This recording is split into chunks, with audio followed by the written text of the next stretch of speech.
Bom dia, meus irmãos, graça e paz. Estamos começando a segunda aula deste ano do Novo Testamento, a panorama do Novo Testamento, Evangelhos, tá bom? Sejam bem-vindos.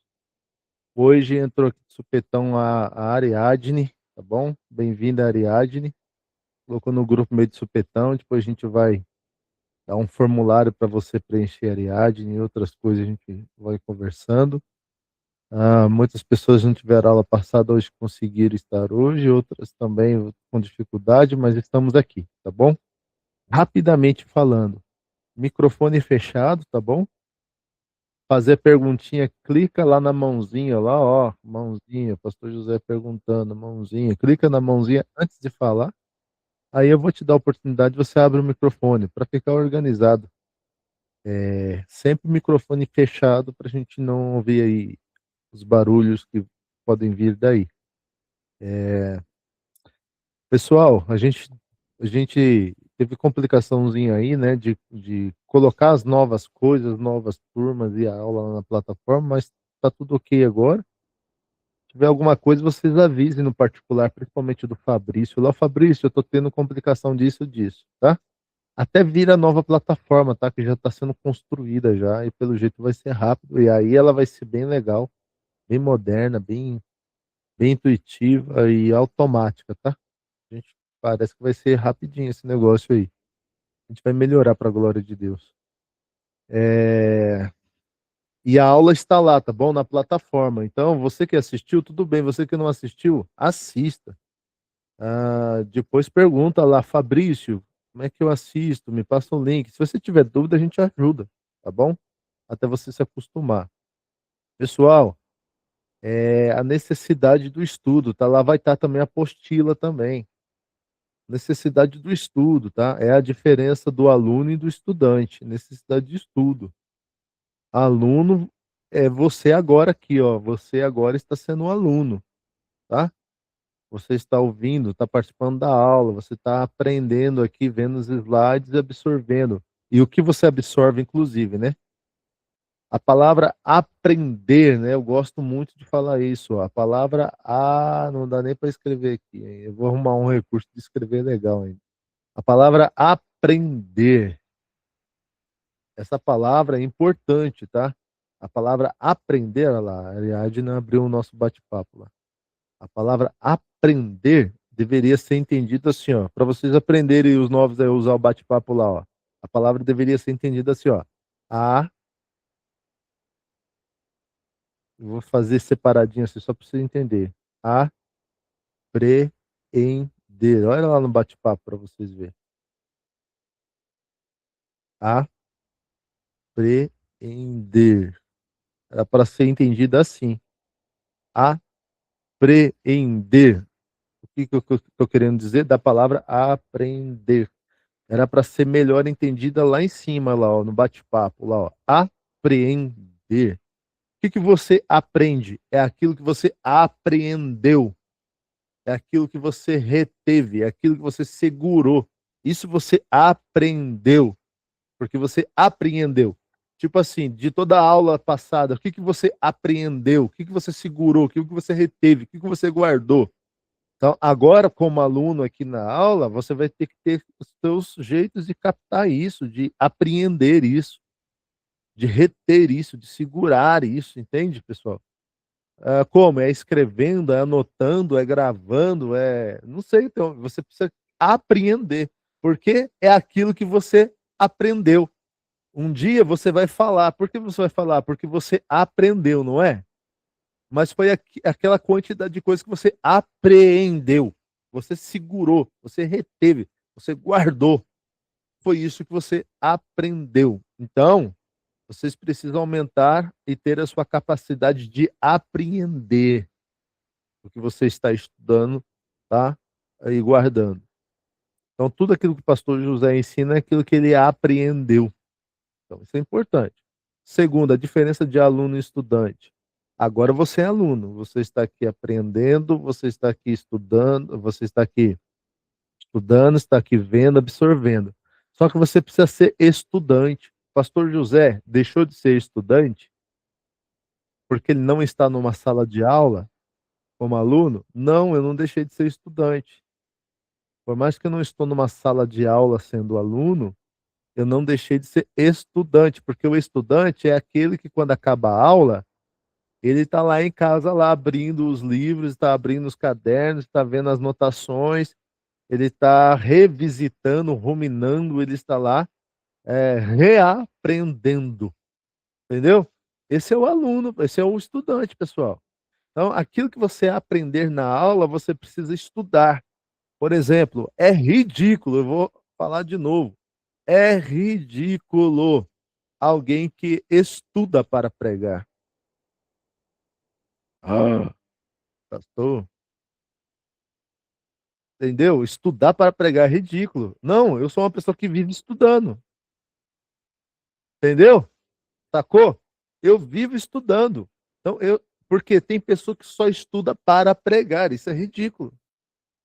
Então, se você só estudar para pregar, o pastor vai ter que te dar um mês para você preparar a pregação, porque se ele te dá uma semana, 2 dias ou 3 dias, você fala assim: Ih, pastor, muito em cima do tempo, muito em cima, tá muito em cima. Não, meu irmão, mas quem vive estudando, o pastor pode dar lá 2 minutos antes da pregação que você fala: tá tudo certo, pastor, qual que é o tema? Por quê? Porque você é um estudante, você é estudante, você não estuda para pregar. Vocês estão entendendo? Vocês estudam. Então, quem estuda vai estar sempre preparado porque ele é um estudante. Então, isso aí é muito importante. Eu conto com vocês para que vocês possam estar estudando o assunto. Por quê? Porque é muita coisa, é muito mais do que a gente estuda aqui, você tenha certeza disso, tá bom? Pablo. Pastor, parece que tem gente aguardando aí entrar na aula aí. Não, já está tudo certo aqui. Foi colocado no grupo aqui. Era isso. Ah, maravilha. Pronto. Aqui, eu estou vendo aqui, já está tudo certo. Bom, vamos lá então? Então, ó, rapidamente aqui, ó. Então, os evangelhos, né? Isso daí, a palavra evangelho é um composto, tá? Da palavra eu, e não é eu no português de pronome, tá? É no grego, né? Acho que a gente não está falando de português aqui, a gente está falando de grego. E esse aqui, por mais que é pronunciado eu no grego, é boa, tá? Eu no português, eu mesmo agora, pessoa José, eu é ego, tá bom? Então, isso daqui não é pronome, tá? Isso aqui não é o eu ego, tá? O eu é ego. Por isso que você fala assim, eu preciso controlar o meu ego, você precisa controlar o seu eu. Então, é boa, tá? E angelia no grego, que significa boa notícia, boa nova. Então, nós estamos estudando as boas novas. Jesus é as boas novas. Jesus é o Evangelion Toteu. Jesus é a boa nova, boa notícia de Deus, né? E a gente viu isso, viu várias coisas, né? Uma outra coisa importante que eu quero refrisar rapidinho, porque isso aqui é importante. Ó, tem como vocês darem zoom, tá? Pessoal que tá achando pequenininho aí, tem como dar zoom. E vou repetir. Esse material vai estar disponível para vocês. Então, ó, primeira coisa aqui que eu acho importante, os evangelhos versus epístolas, que a gente vai estudar, tá? Evangelhos são escritos para toda a humanidade, enquanto que as escritas é estritamente para a igreja e os indivíduos, né? Indivíduos, Filemão, Tito, né, Timóteo e a igreja. Então, os evangelhos é para a humanidade. É, os escritos das epístolas, que epístola no grego é carta, é para a igreja e para indivíduos. Os evangelhos anunciam as boas novas de Jesus. As epístolas apresentam soluções de problemas ou respostas a dúvidas doutrinárias das primeiras comunidades. Então, irmãos, isso aqui é muito importante, eu quero refrisar isso. Irmãos, evangelho é geral, geral, é uma coisa bem geral. Ele não está tratando de coisa específica ainda. Se o evangelho está tratando de coisa específica, é demonstrar quem é Jesus, que Jesus veio, ele é o Messias, ele é o Filho de Deus, ele tem reino, ele tem súdito.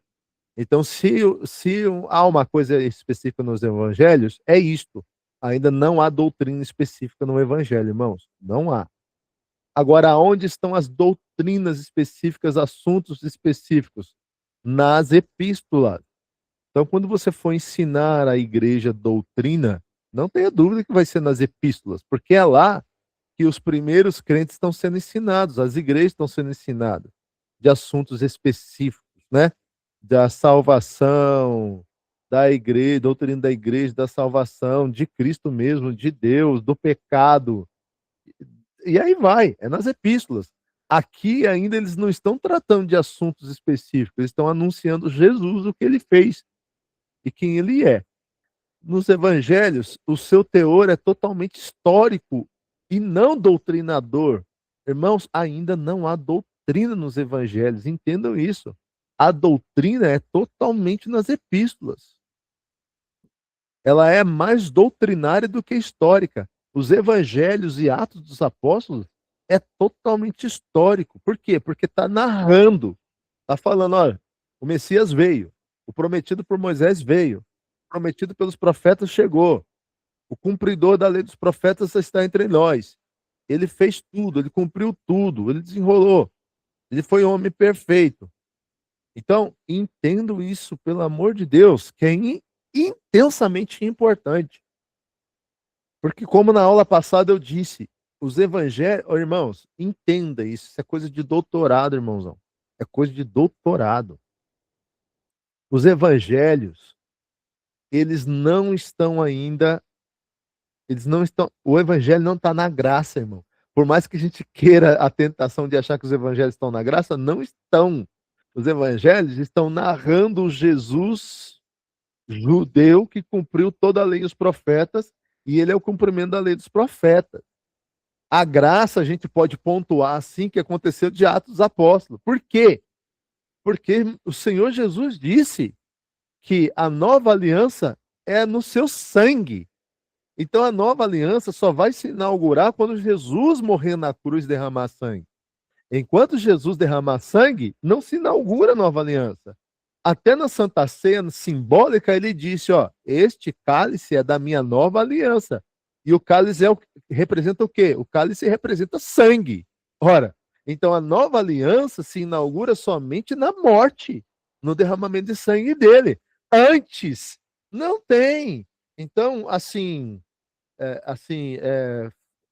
é que eu posso falar? Sistematicamente falando, a graça se inaugura depois que Jesus derrama sangue. E os assuntos da graça, inclusive, vão ser ensinados depois disso. Antes, Mateus, Marcos, Lucas e João estão mostrando que Jesus é o profeta prometido por Moisés, o cumprimento da lei, que ele cumpriu a lei, que ele foi um homem perfeito, que ele é o Messias, que ele é a promessa, que ele é tudo. É isto. Importantíssimo. Porque isso vai nos ajudar a, a interpretar melhor a Bíblia. Você está com a mão levantada, ô Pablo? Estou sim, pastor. Eu quero uma Lá. pergunta. No meu primeiro curso de teologia que eu fiz, eu ouvi que toda doutrina para a igreja nos dias de hoje, ela precisa estar contida no Antigo Testamento, a criação de uma doutrina, né? E reforçada no Novo Testamento a partir de 2 ou 3 passagens nas cartas. Procede? Vamos lá. Você está falando a respeito de doutrina, né? Doutrina, doutrina. Uma doutrina que é para a igreja e que ela é bíblica, que ela é para nós. Ela tem que ter progressão. Primeiro, ela tem. Isso aí é coisa para anotar, minha gente. Só pega caneta e papel na mão e anota. Para ser doutrina bíblica de Deus e não dos homens, de igreja, não da igreja e não de instituição, ela precisa nascer na sementeira das doutrinas. Gênesis. Não precisa ser só Gênesis, mas geralmente é Gênesis, pode ser no Pentateuco, tá? Mas especificamente Gênesis. Então, doutrina que é para ser doutrina para nós, para ser obedecida em nem opção, nasce em Gênesis, sementeira de toda a doutrina bíblica. Então, Gênesis é a sementeira de toda a doutrina bíblica. Por quê? Porque lá vai estar o que a gente chama de primeira menção, primeira fala de tal doutrina. Então, por exemplo, se missões, olha só, se missões é doutrina para a igreja, não é invenção de pastor e de instituição, se missões é doutrina de Deus, é para nós obedecer e não é opção, nasce em Gênesis. Aonde vai estar a primeira menção? É lógico que é em Gênesis. E onde está? Deus cumprindo a missio Dei. O próprio Deus vai fazer missões. Aonde? Gênesis 3:15, 3:16. Adão e Eva peca. O missionário Deus vai atrás dos pecadores. Ou o pecador vai atrás de Deus. Adão e Eva foi lá atrás de Deus e falou assim: Deus, eu pequei. Não. O pecador, Adão e Eva, se esconde, foge de Deus. Então quem é que vai atrás do pecador? O missionário. O missionário Deus foi atrás do pecador, lá no Éden. Aí o missionário Deus vai lá levar a consciência do pecado. Quem te fez pecar? Quem fez vocês saberem que vocês estão nu? Consciência do pecado. O missionário está dando consciência do pecado. Qual que é o dever do missionário? Ir lá falar para o pecador: você está em pecado. Isso é base de missões. Porque se o pecador for lá para tirar férias lá e ficar falando você é bonitinho, não vai dar certo. Então, o missionário Deus, cumprindo a Mission Dei, foi lá mostrar para o pecador que estão em pecado. Porque se o pecador não enxergar que está em pecado, por que ele precisa ser vestido? Lá no caso de Adão e Eva, né? A nudez simboliza pecado lá. A nudez tem contexto de pecado. Então, se Deus não mostra que estão nus, como é que eles vão sentir a necessidade de roupa? Então, esse é o evangelho. O evangelho precisa mostrar que o pecador está em pecado e é pecador. Senão, ele não necessita de salvador e salvação. O missionário Deus também foi levar a mensagem da solução. Ele foi levar a solução, ele criou vestes que tampam a nudez, enquanto Adão e Eva tentaram dar jeito. Este é o homem com suas religiões tentando dar jeito para o seu pecado. Adão e Eva tentando dar jeito para sua nudez. Só que Deus mostrou que o jeito deles não dá certo. Ele fez peles de roupa de pele para cobrir a nudez. Roupa de pele é a solução de Deus. Mas qual que é a solução? Derramamento de sangue, porque se teve roupa de pele, ele derramou sangue de um inocente. Sangue foi derramado. Isso institui na Bíblia, então, que para haver remissão de pecado precisa ter derramamento de sangue. De qualquer um? Não, de um inocente. Então, com certeza, um animal inocente ali morreu para que Adão e Eva pudessem se cobrir da sua nudez. Ali já instaura o cordeiro que foi sacrificado antes da fundação do mundo. Então, este é Jesus. Então, olha só, missão está toda em Gênesis, está todinha em Gênesis. Está na sementeira das doutrinas Gênesis e a primeira menção está em Gênesis. Tem que ter progressão. Vamos ver se tem progressão? Nós vemos a Bíblia continuando ensinando missões. Vamos no Antigo Testamento ainda, tá? Então, no próprio Antigo Testamento, nós vamos ver que a missão não acaba, né? Porque o próprio Deus, ele vai cada vez mais revelar esta salvação, esta salvação, esta salvação. Isto para no Antigo Testamento, outra característica da progressão, Pablo. A progressão, ela tem que ter no Antigo Testamento, a progressão desse assunto. A gente vê esta missão de Deus no Antigo Testamento, salvando o homem e criando uma nação salvífica. E nós vamos ver que ela não para no Antigo Testamento, tá? Ela transborda para o Novo Testamento. Então, nós vemos no Novo Testamento a missão continuando. Nós vemos a missão de Deus em Jesus, a missão de Deus no Espírito Santo. E nós vamos ver os apóstolos e a igreja tendo chamado para a mesma missão, para a continuação, Atos dos Apóstolos. Atos dos Apóstolos é a continuação da missão de Deus em Jesus, por meio do Espírito Santo, atuando por meio dos apóstolos da igreja. Nós vamos ver nas epístolas, missões, nós vamos ver o apóstolo Paulo, nós vamos ver a igreja, nós vamos ver que a missão continua. Tá vendo? Ela foi citada na sementeira das doutrinas, ela teve progressão de assunto no Antigo Testamento, não parou no Antigo Testamento, continuou no Novo Testamento. Não precisa ser só 2 ou 3 citações do assunto, não. Às vezes não é tão clara a citação do assunto, mas o princípio é permanente. Por exemplo, circuncisão. Meu Deus, e agora? Circuncisão. Ela é citada na sementeira de toda a doutrina bíblica, Gênesis? Sim ou não? Circuncisão? É citada circuncisão? Ué, não está lá em Abraão? Está lá em Abraão, circuncisão está lá em Abraão já. E está no Pentateuco, mas está em Abraão já em Gênesis, certo? Circuncisão. Vamos desenrolar esse assunto. Tem progressão bíblica no Antigo Testamento? Tem. A gente vai ver em todo o Antigo Testamento a progressão do assunto da circuncisão, que é o ato do povo se aliançar com Deus e ter aliança com Deus e pertencer a Deus, certo?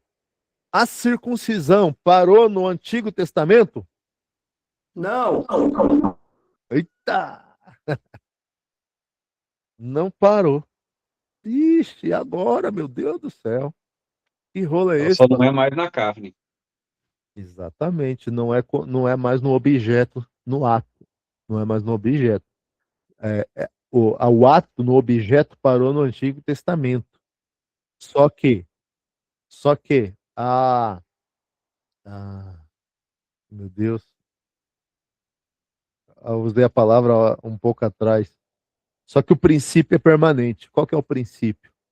Nós ainda somos circuncidados, mas não na carne. Ainda nós temos um selo de aliança. Ainda nós temos um selo ainda de pertencimento a Deus, não mais na carne.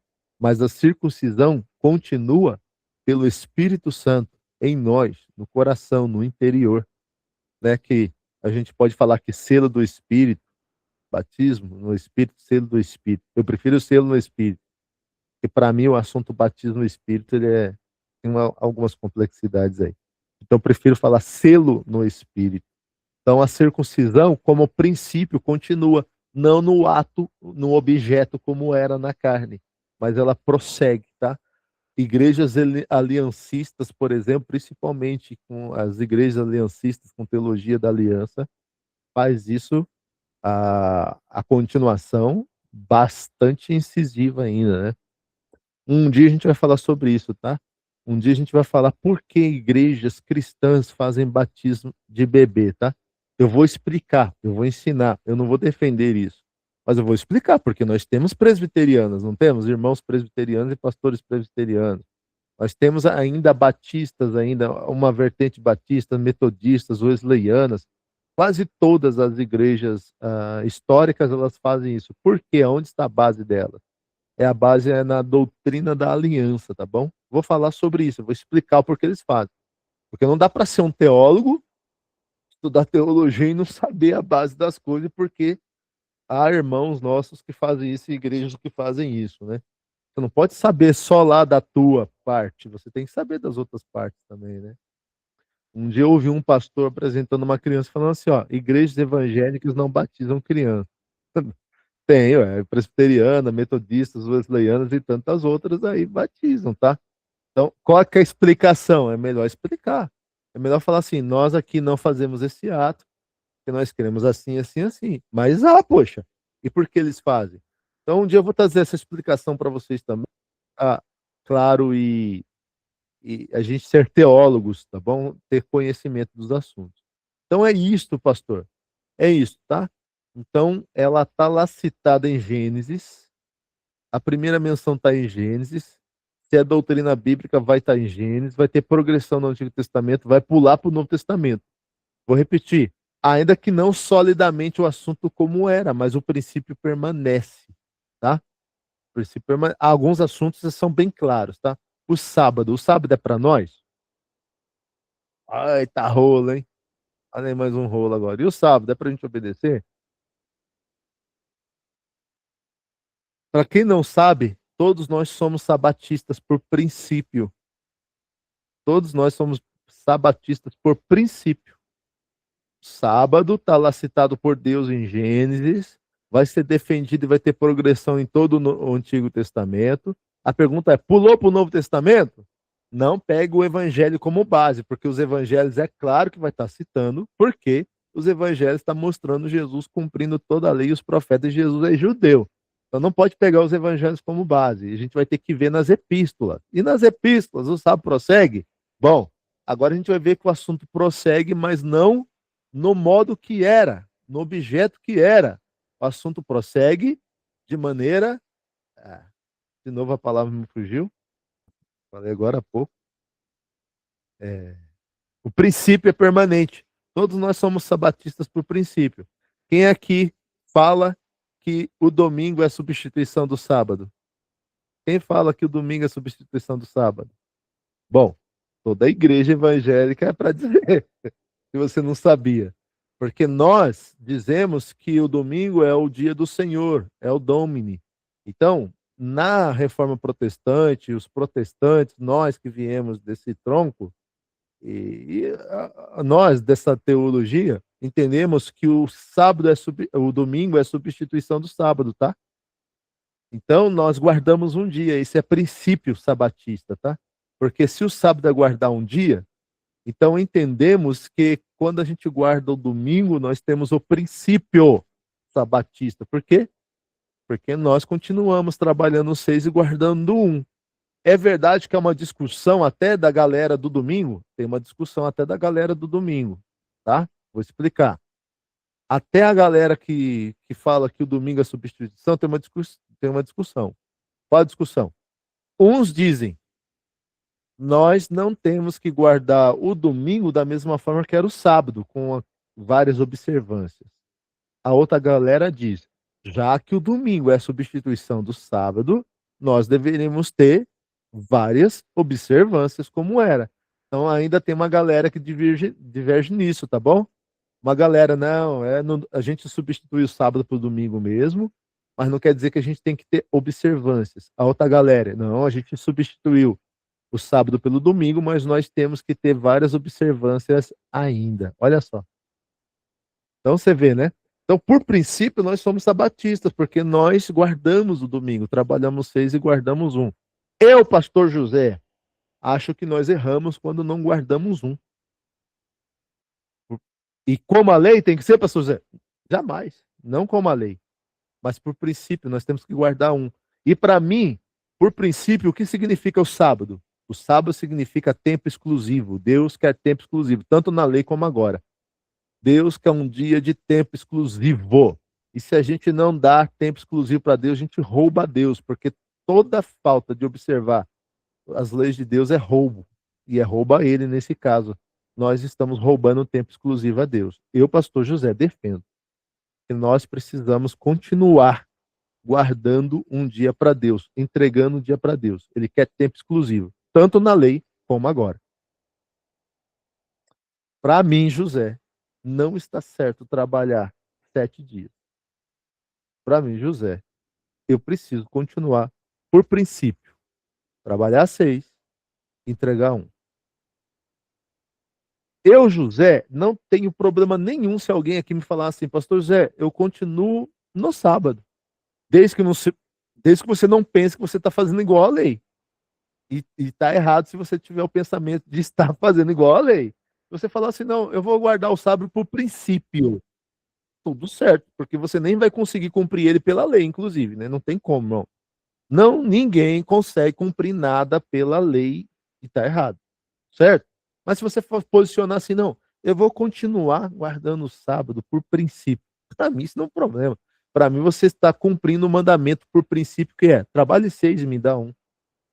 Para mim, se você falar, faça isso no domingo, certo? Entende? Então, assim, porque eu entendo que hoje o mandamento continua por princípio, jamais pela lei, tá? Então, fiquem claro isso, por favor. Se tiver dúvida, pode perguntar, sem problema nenhum.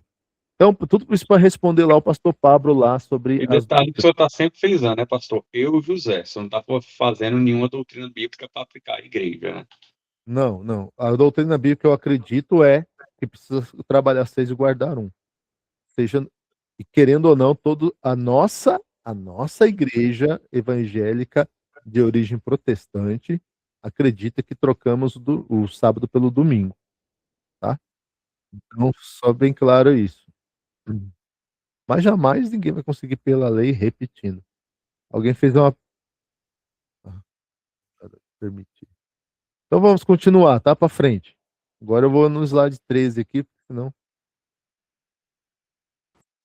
Só refrisando isso aqui rápido. Os evangelhos têm a ver com a visão em Ezequiel 1:10. Irmãos, aquilo era visão, tá? Abra os ouvidos. aqui em Ezequiel 1:10 era visão. Abra os ouvidos. Era visão, tá? Abra sua Bíblia, Ezequiel 1:10 e leia. Aquilo é visão, tá? E aquela visão, visão sempre é uma representação. E aquela representação daqueles seres que ele está vendo é certeza que é dos evangelhos que haviam de chegar revelando Jesus, tá? Então, aqueles 4 seres lá que ele está vendo, Ezequiel, é uma visão, e é certeza, a maioria, os grandes teólogos que estudiosos da Bíblia entendem que aquilo ali é uma visão da revelação dos 4 evangelhos, tá? E nós temos essa clareza, tá? Porque quando a gente vai lá em Mateus, a gente vê essa característica em Mateus, que Jesus está apresentando Jesus como rei, como Messias, na figura de leão, porque o leão é rei na terra e o Messias é rei na terra, tá? Quando a gente fala Jesus Messias, aprenda. Quando a gente fala de Jesus Messias, está falando daquele prometido que tem um reino na terra, que ia libertar Israel e ia fazer eles reinarem na terra. Então, sempre quando você ouve Jesus, o Messias, tem esse contexto do Messias na terra, um reino na terra. Porque aquele povo tinha uma promessa de reino na terra com o rei Messias. Então, Mateus tem essa característica de mostrar que Jesus é o Messias, que Jesus é o cumprimento da lei dos profetas, ele é o Messias, ele é o rei, ele tem reino. Inclusive, né, deixa eu falo pro pessoal no começo aqui, abra as câmeras, aí vai andando, o povo começa a fechar as câmeras. Ah, então, veja bem, é Mateus que tem a palavra evangelho do reino, Jesus pregava o evangelho do reino, é Mateus que tem a palavra que ele é rei do reino, né? Principalmente no grego, né? Basileia toteu, reino de Deus. Não tem igual Mateus para falar reino de Deus, evangelho do reino, o reino está entre nós, o reino chegou, o meu reino não é desse mundo, o meu reino dos céus, o reino dos céus. É Mateus que usa essa palavra, Basileia toteu, reino de Deus. Ninguém igual a ele, nenhum evangelista igual a ele. Por quê? Porque Mateus está se comportando em demonstrar que Jesus é o rei do reino. Mateus 5-8, súditos do reino, características do súdito do reino. Então, Mateus tem essa cara do leão, porque o leão é o rei na terra. É o rei na terra. Aí, se você for para Marcos, tem essa característica, e a palavra, né, de Mateus, né, ó. Livro da geração de Jesus Cristo, filho de Davi, filho de Abraão. Cara, filho de Davi, filho de Abraão, é mostrar que esse homem é o Messias. Porque em Abraão foi feita uma promessa. Em Davi foi instaurado o reino. Não é à toa que o ceguinho sai gritando, Jesus, filho de Davi. Essa exclamação, esta menção é poderosa. Essa exclamação é de quem tem fé. Porque quando o ceguinho diz, Jesus, filho de Davi, é o mesmo que dizer, Jesus, tu és o Messias esperado. Porque é lá em Davi que tem prometido um rei com um reino eterno, que é restaurar nossa sorte e que é curar nossas enfermidades. Porque uma das características do Messias prometido pelos profetas é que ele ia curar as enfermidades, tá? É por isso até que Jesus deu um recado para João, quando João pergunta assim, és tu mesmo? Ou devemos esperar outro? A resposta de Jesus, os cegos veem, os coxos andam para... Ou seja, uma das características do Messias era trazer cura, tá? Então, quando o ceguinho que está querendo ser curado está gritando, Jesus, filho de Davi, ele está praticamente dizendo, o Senhor é o Messias, o Senhor tem reino, o Senhor é rei, é o Senhor que veio restaurar nossa sorte e curar nossas enfermidades. É explosivo, cara, a fé do cara, quando ele diz Jesus, filho de Davi. E as menções fortes de Mateus é livro da geração de Jesus Cristo, filho de Davi, filho de Abraão. Isso aqui é esfregar na cara do judeu que ele está querendo dizer que Jesus é o Messias. Então, Jesus é o rei na terra. Enquanto Marcos, ele vai demonstrar o Jesus nessa figura do boi. Por quê?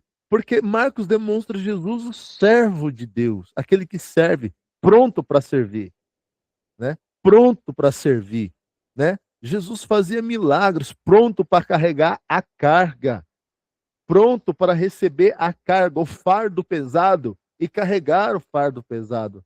das pessoas, né? Tanto é que Marcos tem essa menção aqui, 10:45, porque o Filho do Homem também não veio para ser servido, mas para servir e dar a vida em resgate a muitos. Jesus é o maior obreiro de todos. Jesus ensinou o que é ser obreiro, o poderoso obreiro, o servo de todos. Fazendo o quê? Servindo. O boi tem essa característica de servir, né? De carregar a carga do outro. E Jesus veio fazer isso. Marcos tem a característica poderosa de mostrar que Jesus, ele é o servo de todos. Então tem essa figura do boi Marcos. Mas se você estudar o Evangelho de Lucas, você vai ver a característica do rosto de homem. Não tem para menos. Lucas é médico. Melhor do que ele para falar de humanidade. Foi ele que mostrou o homem em Jesus de uma forma extraordinária. A menção de Lucas em Lucas 6,5, o Filho do Homem é Senhor do sábado. Filho do Homem. É claro também que ele está citando Daniel, né? Porque Daniel fala de um filho do homem que foi dado a ele poder, domínio, diante do ancião de dias. Ancião de dias é Deus, lá em Daniel. E esse filho do homem? Todo judeu tem que, o judeu pode desconsiderar Mateus, Marcos, Lucas, João e todo o Novo Testamento. O judeu pode crer em coisa nenhuma. Só que todo judeu vai ter que se perguntar: quem é este filho do homem que foi dado todo o poder e autoridade aqui em Daniel? Quem é? Quem é? Que menção enigmática. Todo judeu deveria perguntar: que menção enigmática é essa daqui em Daniel? Que foi dado poder e domínio para um filho do homem. Eita! Ali eles veem o Messias, é claro. Então, Jesus é citado dizendo, Lucas quer dizer, Jesus é o filho do homem lá em Daniel. Só que esse filho do homem, ele é meigo, ele é amigo, ele se compadece, ele é homem piedoso, ele é homem entre nós. É Lucas que apresenta mulheres como ninguém. Mateus, Marcos e João não apresentam as mulheres como o Evangelho de Lucas. Por isso que eu sempre falo para as mulheres pregadoras: quer pregar para mulher? Prega em Lucas, porque é lá que está tudo que é passagem de mulheres a respeito de Jesus. Então, Lucas dá ênfase à humanidade de Jesus, o homem perfeito. É Lucas. E João tem a característica de mostrar o Filho de Deus, o Deus entre nós. Este homem, ele era Deus. Este homem é o Verbo vivo que se encarnou. Jesus é o Logos Toteus, é o Logos de Deus. Jesus é o Logos entre nós.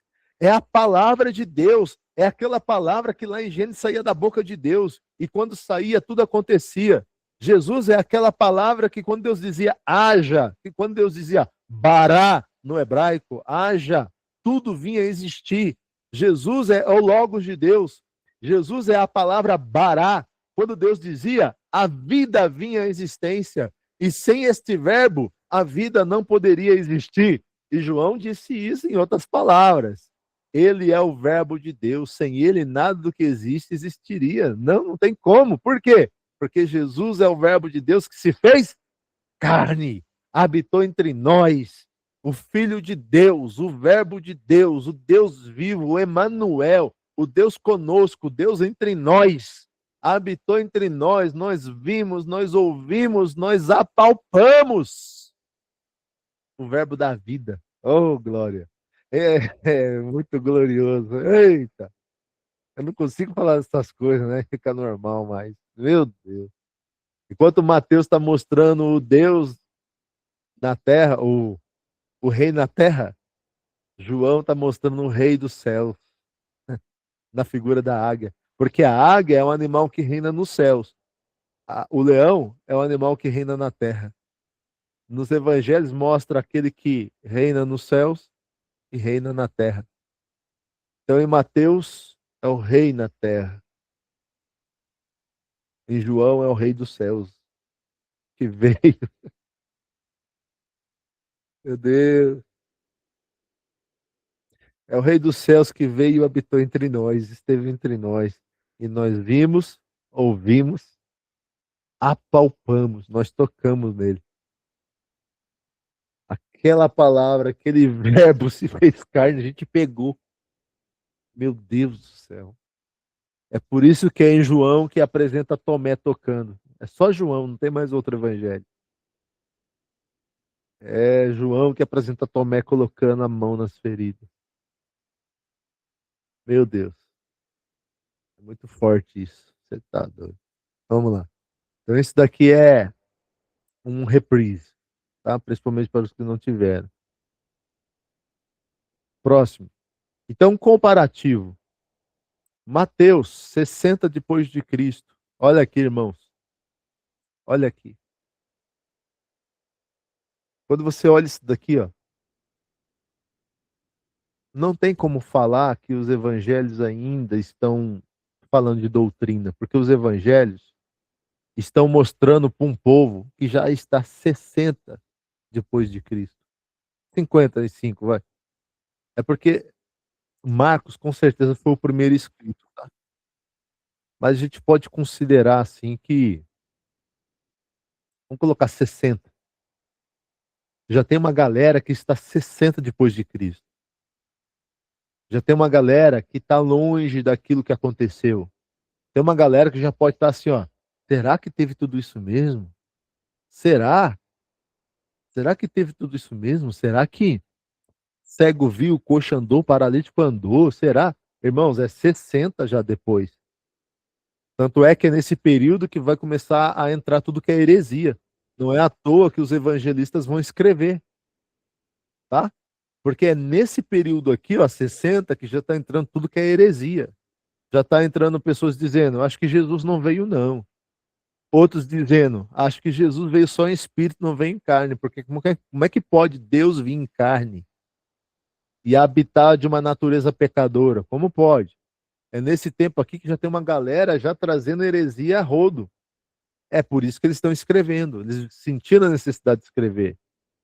E eles estão narrando o que Jesus é, ele fez e que Jesus é o cumprimento de tudo.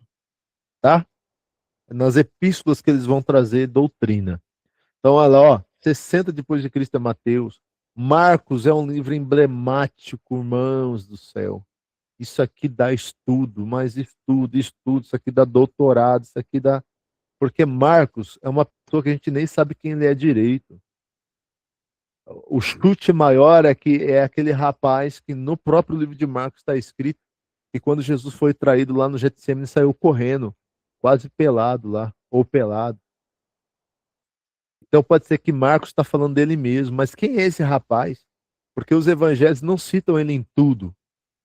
Mas porque esse rapaz escreveu o evangelho, ele não é um apóstolo. Mas só que para escrever o evangelho não tinha que estar vendo tudo? Bom, a gente não sabe se ele viu tudo e a gente não sabe se foi Pedro que narrou para ele tudo. O fato é que Marcos é o primeiro livro escrito e Marcos, na teoria das fontes, que é um estudo bem complexo, Marcos foi base para Lucas e João. Acredita? Então, quem é esse Marcos, né, cara? Então, se ele foi base para os outros livros, ele tem uma centralidade muito grande, né? Agora, quem é ele? Então, uma aposta grande aí é que ele é aquele rapaz que saiu correndo no próprio livro de Marcos escrito, lá na traição no Getsemane, e há uma aposta que Pedro narrou para ele todas as coisas. Então, tem uma complexidade aqui em Marcos muito grande, tá? Então, é estudo aí avançadíssimo. Ó, então, Mateus, a figura é rei, é para os judeus o público-alvo, a ênfase é em sermões de Jesus e a característica é profética histórica, tá? Não colocou aqui não, mas é profética histórica, tá? Porque Jesus não vai ensinar doutrina. Jesus vai ensinar que ele é o Messias, é o profeta, que ele cumpre toda a lei, conserta a lei. Ele vai falar das profecias dos tempos finais e ele vai ensinar os seus sermões ali como é um cidadão do reino. Marcos, a característica demonstra Jesus como o servo, o público-alvo é os romanos, a ênfase são em milagres, tanto é por isso que ele é o servo, que serve e carrega o fardo pesado, e a característica muito prática, né? Por isso que a palavra em Marcos é pronto, pronto, imediatamente, imediato. Lucas, então ele vai demonstrar Jesus como filho do homem, o homem que se compadece, o homem perfeito. O público-alvo são os gregos. A ênfase é em parábolas, né? Você vai ver muita parábola e tem um conteúdo muito histórico, não é à toa, é Lucas, né? Lucas foi um pesquisador, ele está pesquisando. João, a ênfase é ao Filho de Deus. O público-alvo dele é a igreja em geral, é a carta mais geral de todas. A divindade de Cristo é a defendida em João e o conteúdo é densamente. Por mais que é espiritual, não se esqueça sempre aqui do histórico, tá?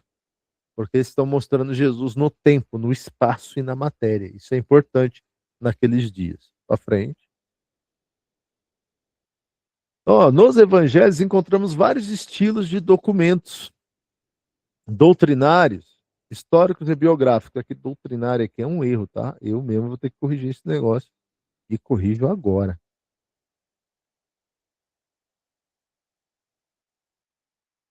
E corrijo agora, para não ficar para depois. Vamos lá. Vamos lá. Nos evangelhos encontramos vários estilos de documentos, históricos e biográficos. Eles podem ser considerados um resumo da vida biográfica de Cristo, possuindo assim um teor mais histórico que doutrinário. Por isso que estava errado aqui doutrinário, não tem como. Se é mais histórico do que doutrinário, tá? Então está mostrando a historicidade de Jesus e o cumprimento de toda a lei e os profetas. Os evangelhos foram escritos para que criamos no Cristo. Não tem como objetivo ser usados como dissertação sobre tratado científico, político e comercial. Então, assim, os evangelhos estão fazendo a biografia do homem Jesus e tudo que representa a chegada dele, né? Como cumprimento das promessas. Então, nós precisamos voltar à essência do evangelho. Qual é a essência do evangelho? Não é ficar fazendo malabarismo, é demonstrar Cristo. Ora, se eu pregar o evangelho, se eu pregar nos evangelhos, eu vou demonstrar Cristo. Não tem outra finalidade dos evangelhos, certo? Se não demonstrar Cristo, o seu reino, os cidadãos do reino, as características do cidadão do reino, que ele é homem perfeito, cumpriu toda a lei e os profetas, os milagres apontam para Jesus e o poder dele. Sempre quando eu pregar os evangelhos, eu tenho que apontar totalmente a Cristo, é isso? Esse é o papel dos evangelhos. Bom, a gente vai falar aqui agora sobre a cultura nos evangelhos. A gente nem está estudando os evangelhos. A gente está vendo cenário importante para interpretar os evangelhos. Qual a cultura nos evangelhos? A hermenêutica afirma que Deus fala aos homens, através dos homens em contextos específicos. Conhecer o contexto histórico, geográfico, cultural dos evangelhos permite melhor interpretá-los. Pessoal, depois aí, os novos vão fazer hermenêutica comigo, tá? O pessoal antigo já fez hermenêutica. A gente vai ver a densidade de importância da hermenêutica. Então,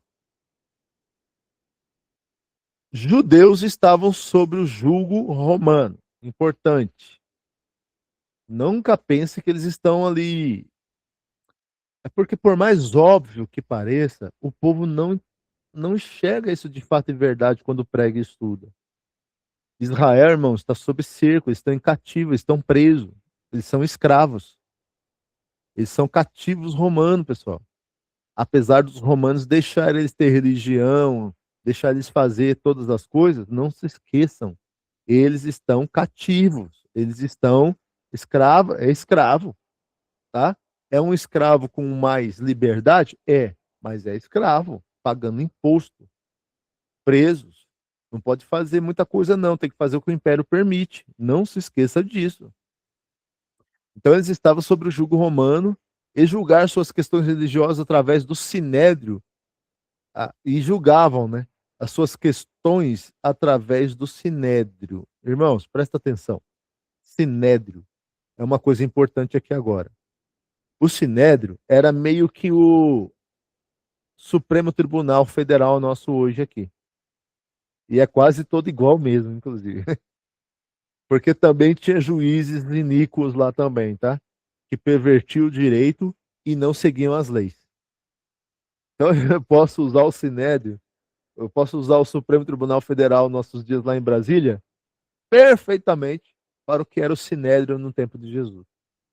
Porque o Sinédrio realmente era a corte marcial suprema, tá? Dos judeus. Guardam isso. Era a mais alta instância dos judeus. Eles guardavam a lei e, infelizmente, eles faziam leis.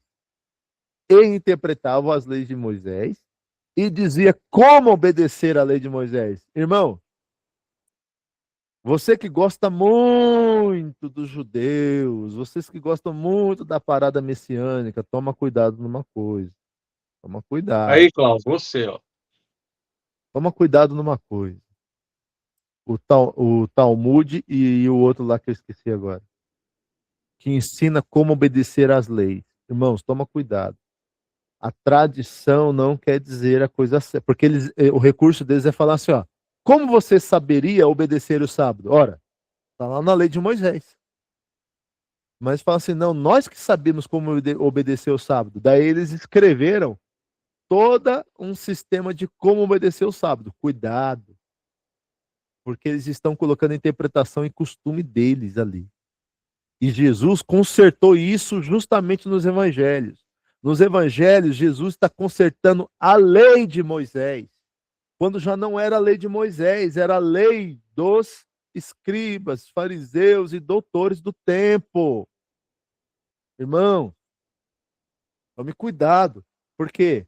Porque no tempo de Jesus já não estavam obedecendo a lei de Moisés, mas interpretação rabínica. Por exemplo, enquanto o sábado de Moisés, só exemplo, enquanto no sábado de Moisés tinha só 5 coisas para obedecer, na lei rabínica da interpretação de como obedecer a lei de Moisés, já era 50 coisas.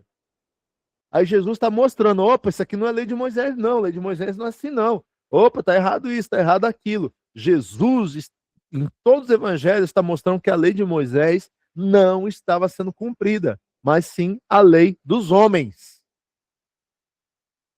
E não pode obedecer a lei dos homens, esquecer a lei de Moisés. Por quê? É a lei de Moisés que é a santa canônica que deve ser cumprida. Então, cuidado. Tem que ter cuidado. Pode ser interessante, amar, gostar, mas com cuidado, porque senão isso vai nos levar ao erro que eles tiveram. E que inclusive os hebreus, no livro de Hebreus, tiveram. Porque o escritor de Hebreus está justamente lutando contra isso. Então nós temos ali uma cultura linda que serve de parâmetro, se a gente entender bem. Mas só que a gente nós não somos chamados para ser judeus, nós somos chamados para ser cristãos em Cristo Jesus. Que tem leis específicas para nós. E aí vai. Então, cuidado. O Sinédrio era o mais alto Suprema Corte deles, tá? E eles estavam fazendo esse tipo de coisa. E eles que julgavam. Por exemplo, mais um exemplo. Se o pastor Jeremias estivesse lá naquele tempo e ele fosse dar uma volta no sábado, tinha um ministério jurídico ali, tem uns policiais na rua para zelar pela lei de Moisés. Porque lembra, pessoal, é lei, tá? É lei para eles. Então, se o pastor Jeremias estivesse saindo, estava na rua, eles iam perguntar: Ô Jeremias, tá dando uma voltinha no sábado? É, tô. A pergunta é: da onde você saiu? Ah, eu saí de tal lugar lá. Eles iam fazer a conta. Se eles detectassem que o Jeremias andou mais de 1000 passos, ó, isso aí já é lei dos rabinos, tá?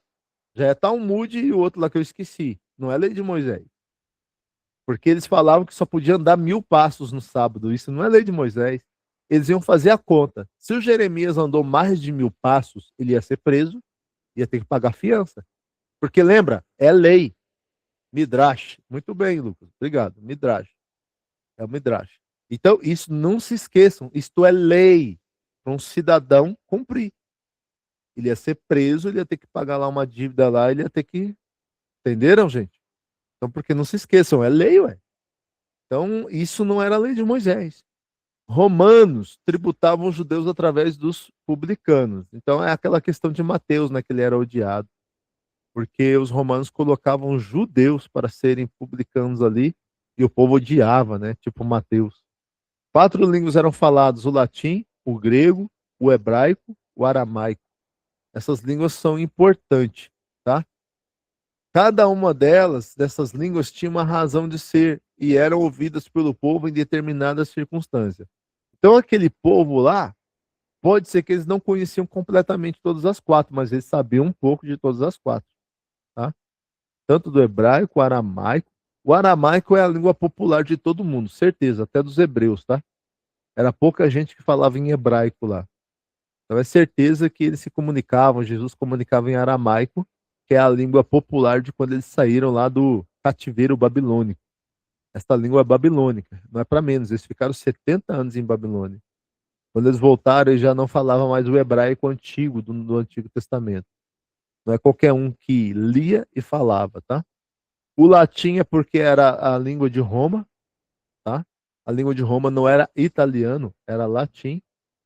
E eles escreveram em grego. Nenhuma dessas 3 línguas aqui são faladas mais, dessas 4, né? Nenhuma das 4 é falada mais, é conhecida mais. Então, esse hebraico não é o hebraico de hoje, esse grego não é o grego de hoje, esse aramaico, até para o pessoal lá que eu acho que é Irã, Iraque, não fala mais, e este latim também a gente já sabe que ele está praticamente extinto. Nenhuma dessas línguas fala mais, a gente tem que estudar para valer, tá? Isso é muito importante nos estudos. Tá tudo certo aí, gente? Nenhuma pergunta a mais? Tá muito tranquilo, hein? Meu Deus. Vamos lá. Inclusive, olha no bate-papo. O que significa isso daqui, ó? Olha lá no bate-papo. E não quero Google, não, hein? Quando eu falar Google, vocês podem ir no Google. Agora eu não quero Google, não. Quando eu falo pesquisa no Google, daí vocês têm permissão. Se vocês são servos de Deus obedientes, vocês obedecem aí. Agora não vale Google agora. O que é o INRI aí? Este é o rei dos judeus? Ainda não. É só a metade. Falou a metade.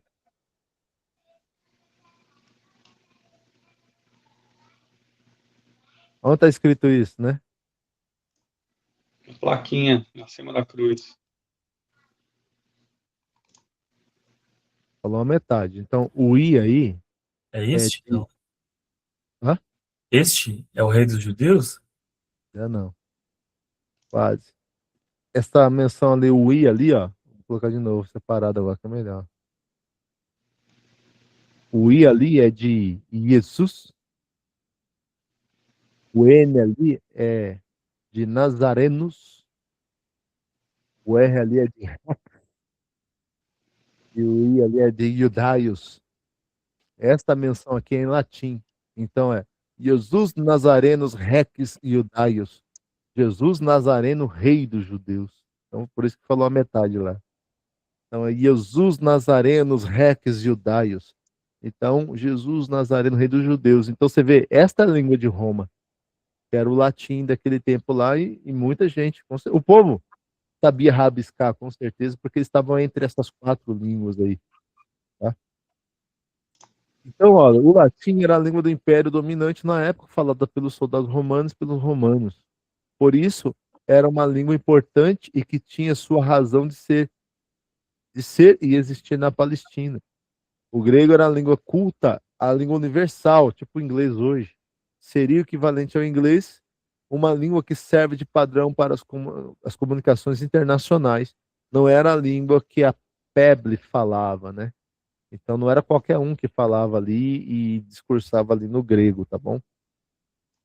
O hebraico era a língua mãe dos judeus, mais religiosa que popular, ou seja, era mais usado no templo do que no dia a dia na comunicação. Até porque o povo já não sabia falar mais, tá? Então era para religioso ali que estudava para valer, para poder falar. O aramaico era a língua popular da Palestina, os judeus passaram a falá-la após o cativeiro babilônico, quando ficaram por 70 anos no cativeiro. Naquele tempo, pessoal, quem fica 70 anos longe da sua cultura, perde a cultura, tá? Não é igual hoje, não. Vamos supor aqui, ó, 30 anos atrás, se você fosse embora do Brasil para a Alemanha, e se você ficasse na Alemanha 70 anos, desligado, desligado, tá? Porque não tinha essa aí de WhatsApp, de internet, não sei o que faz a gente ficar ainda ligado. Não, quando você fosse embora, você ia ficar desligado. 70 anos você ia voltar sem falar português direito. Você ia voltar com total dificuldade de entender e falar. E você perde. Então, 70 anos é suficiente para eles perderem tudo. Eles tiveram um trabalho para refazer a cultura. Para frente. Bom, Roma recebia os impostos de todas as regiões do império, né? Então, Mateus descreve isso. Impostos para manter o império e seu exército e para financiar as obras públicas, inclusive estradas. Pessoal, o Império Romano contribuiu demasiadamente com o Evangelho, com estradas e pontes. Ele ligou o mundo. E também tinha chamado a Pax Romana, né? Pax. Chamada Pax Romana, que é paz. O Evangelho foi muito beneficiado. Deus quis esses reinos, esses impérios. Por quê? Porque o Império Romano contribuiu com estradas. O Império Romano contribuiu com ponte. O Império Romano contribuiu com navegação protegida. Porque a navegação era cheia de piratas. Se você navegasse, você ia morrer, você ia perder tudo. Então isso contribuiu para o Evangelho. Ora, diga Jesus e Paulo. Paulo, então, nem se fala. Porque Paulo foi o maior missionário do Novo Testamento. Mas graças ao quê?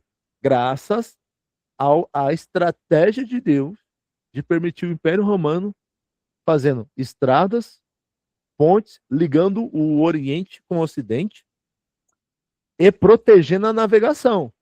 Porque Paulo fez missões por meio de navegação. Se não tivesse a Pax Romana, rapaz, ia ser difícil. Então, Deus, na sua providência, fez o Império Romano existir nesse período para contribuir. Tá? Curiosidade, a rede de estradas principais construída pelos romanos era de 80 mil quilômetros de estradas primárias e 38 mil de estradas secundárias. Gente, isso aqui foi uma das maiores contribuições para o Evangelho. Ora, diga Paulo, quando fez missões. Sem falar de novo, a proteção nos mares. Tá bom? Se não houvesse isso, ia ser difícil a propagação do Evangelho. Eram monoteístas, né? A cultura, né? Monoteístas. Após a destruição de Jerusalém, em 586, justamente em consequência da idolatria dos judeus, né? Então, a gente sabe que eles sofreram demasiadamente por causa de idolatria, né? Então, essa idolatria levou eles à destruição. E os pagãos adoravam tudo que achavam no direito. Eram politeístas. Eles possuíam um Deus para cada ocasião. Então, quantos judeus eram monoteístas? Todas as outras nações, irmãos, todas eram politeístas. Não existiu uma só nação, além de Israel, monoteísta, tá? Israel era o esquisito. Israel era o povo esquisito. Porque enquanto todo mundo está cheio de deuses, eles eram o único povo que só tem um Deus. As liturgias pagãs eram verdadeiras orgias. Durante os cultos havia relações sexuais entre os sacerdotes e sacerdotisas, os ofertantes, né? Na cidade de Coríntio havia um templo a Afrodite, Vênus, deusa do amor. Ou seja, a relação sexual ali era a 1000 por hora. Por quê? Porque as prostitutas eram cultuais.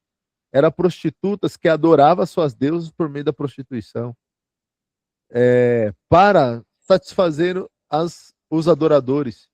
Tanto é que o nome corintianizar estava relacionado a entregar-se à prostituição. Paulo vai ter trabalho denso em Coríntios. Por quê? Não é à toa.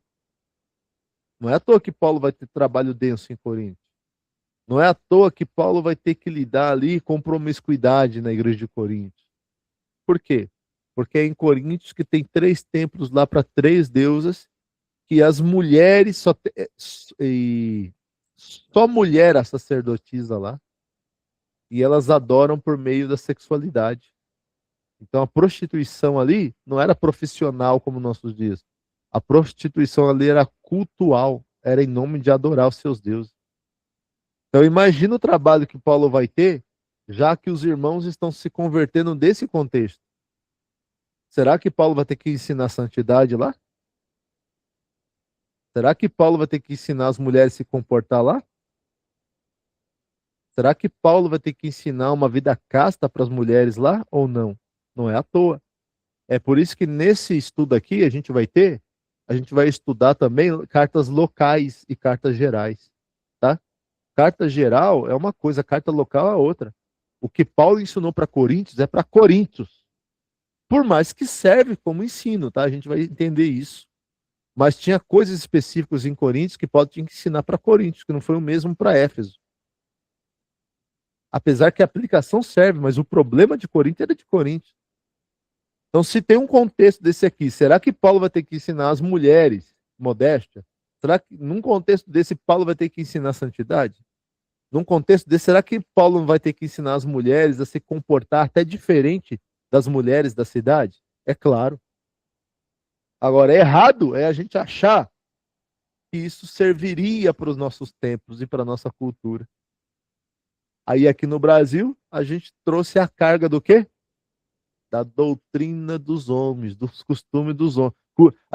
O pessoal, a desculpinha do pessoal assim, ó, não é doutrina, é uso e costume. Ah, vai enganar outro, rapaz, porque aquele uso e costume era doutrina, porque jogava no inferno. Aquele uso e costume era de salvação. Se você fizer, é salvo. Se não fizer, é condenado. Ora, vamos ser sinceros. Aqueles usos e costume lá atrás condenava. Ora, então não é só uso e costume. Não era o que Paulo aplicava aqui. Paulo teve que aplicar. Só que o nosso povo está escrito, então é para nós. Será que tudo que está escrito é para nós? Então, bora, mulherada. Cabelo frisado não pode. Bora, mulherada. Está escrito. Esse cabelo não pode. Ô, mulherada, bora. Esse, esse monte de adorno aí não pode. O que vocês estão com esse monte de adorno aí? Está escrito? Está escrito é para nós. Isso é válido? Não é válido, irmão. Nem tudo que está escrito é para nós. A gente precisa entender, tá? Porque está escrito também que é para você fazer igual o gato, fazer um buraquinho ali, fazer um cocôzinho e enterrar igual o gato. Porque também o povo, quando estava no deserto, precisou ter esses cuidados. Irmão, nem tudo que está escrito é para nós. A gente tem que saber qual é o público-alvo, por que foi escrito, qual era o cenário que teve que ser escrito, o que estava se tratando aquilo. O princípio é permanente? O princípio é permanente. O princípio é permanente. Se um pastor aqui tivesse numa localidade e que a localidade tem algumas coisas densas ali, complicadas, o pastor poderia aplicar princípios de santidade para distinguir os irmãos, as mulheres do povo. O princípio é permanente. Se você for fazer missão num lugar lá, que nesse lugar também tem problemas lá, você vai ter que praticar o princípio que Paulo fez. Ó, a gente vai precisar mudar isso, para não se igualar com aquilo dali. O princípio é permanente, certo? Isso é importante. Vamos para frente. Gente, eu tô encantado que o negócio tá tão perfeito aqui, que não tem pergunta, não tem dúvida. Eu tô me sentindo assim, o magistral. O ensino não tem dúvida. Então vamos lá, ó. As instituições e facções, tá? O Sinédrio, então, é uma instituição. A sinagoga, pessoal, era as facções. Quando eu falo facção, pessoal, eu tô falando agora não é no sentido agora negativo de facção, tá? Tô falando agora no sentido de divisão, de, de partículas do templo, né? Porque vocês sabem que as cidades estão divididas e não é todo mundo que tem o templo em Jerusalém, porque o templo está em Jerusalém, certo? Então eles fizeram as sinagogas em cada cidade para o povo poder ir lá e adorar, já que não é todo mundo que pode ir lá no templo em Sião, em Jerusalém. Então as sinagogas era a facção, era a extensão, era a partícula lá do templo lá, era a, como é que eu falo? Como é que eu falo? Tem a igreja sede, as igrejas, como é que é? Igreja sede. Matriz. E Hã? As matriz congregações. filial. Obrigado, as congregações. Então, a sinagoga era as congregações do templo, tá? E, claro, havia o templo. No Sinédrio, pessoal, é claro que tem o partido dos fariseus, tem o partido dos saduceus, tá? Agora sim. E outra coisa, fariseu e saduceu são partidos mesmo, tá? Partidos. Então, no Sinédrio tinha o partido dos fariseus e tinha o partido dos saduceus. E Irmão, os herodianos, pastor? ah? E os herodianos? O que seria? Herodianos não é que fazia parte daqui, ó. Herodiano é aqueles que eram simpatizantes. Mas era vendido, você entende? Não era bem visto aqui, ó. Não tem como ser bem visto aqui. Porque se você é, você é simpatizante de Roma, meu irmão, você é odiado, certo? Mas não é que fazia parte daqui, não, meu. Ou era um fariseu, um saduceu, que era simpatizante, você entende? E defendia as coisas do império, mas com certeza tinha alguma coisa, tinha uma treta no meio, para ele ser um herodiano lá. Sendo um Herodiano era o fariseu. centrão, né? É, exato. Mas ele era um herodiano fariseu ou saduceu, tá? Hum.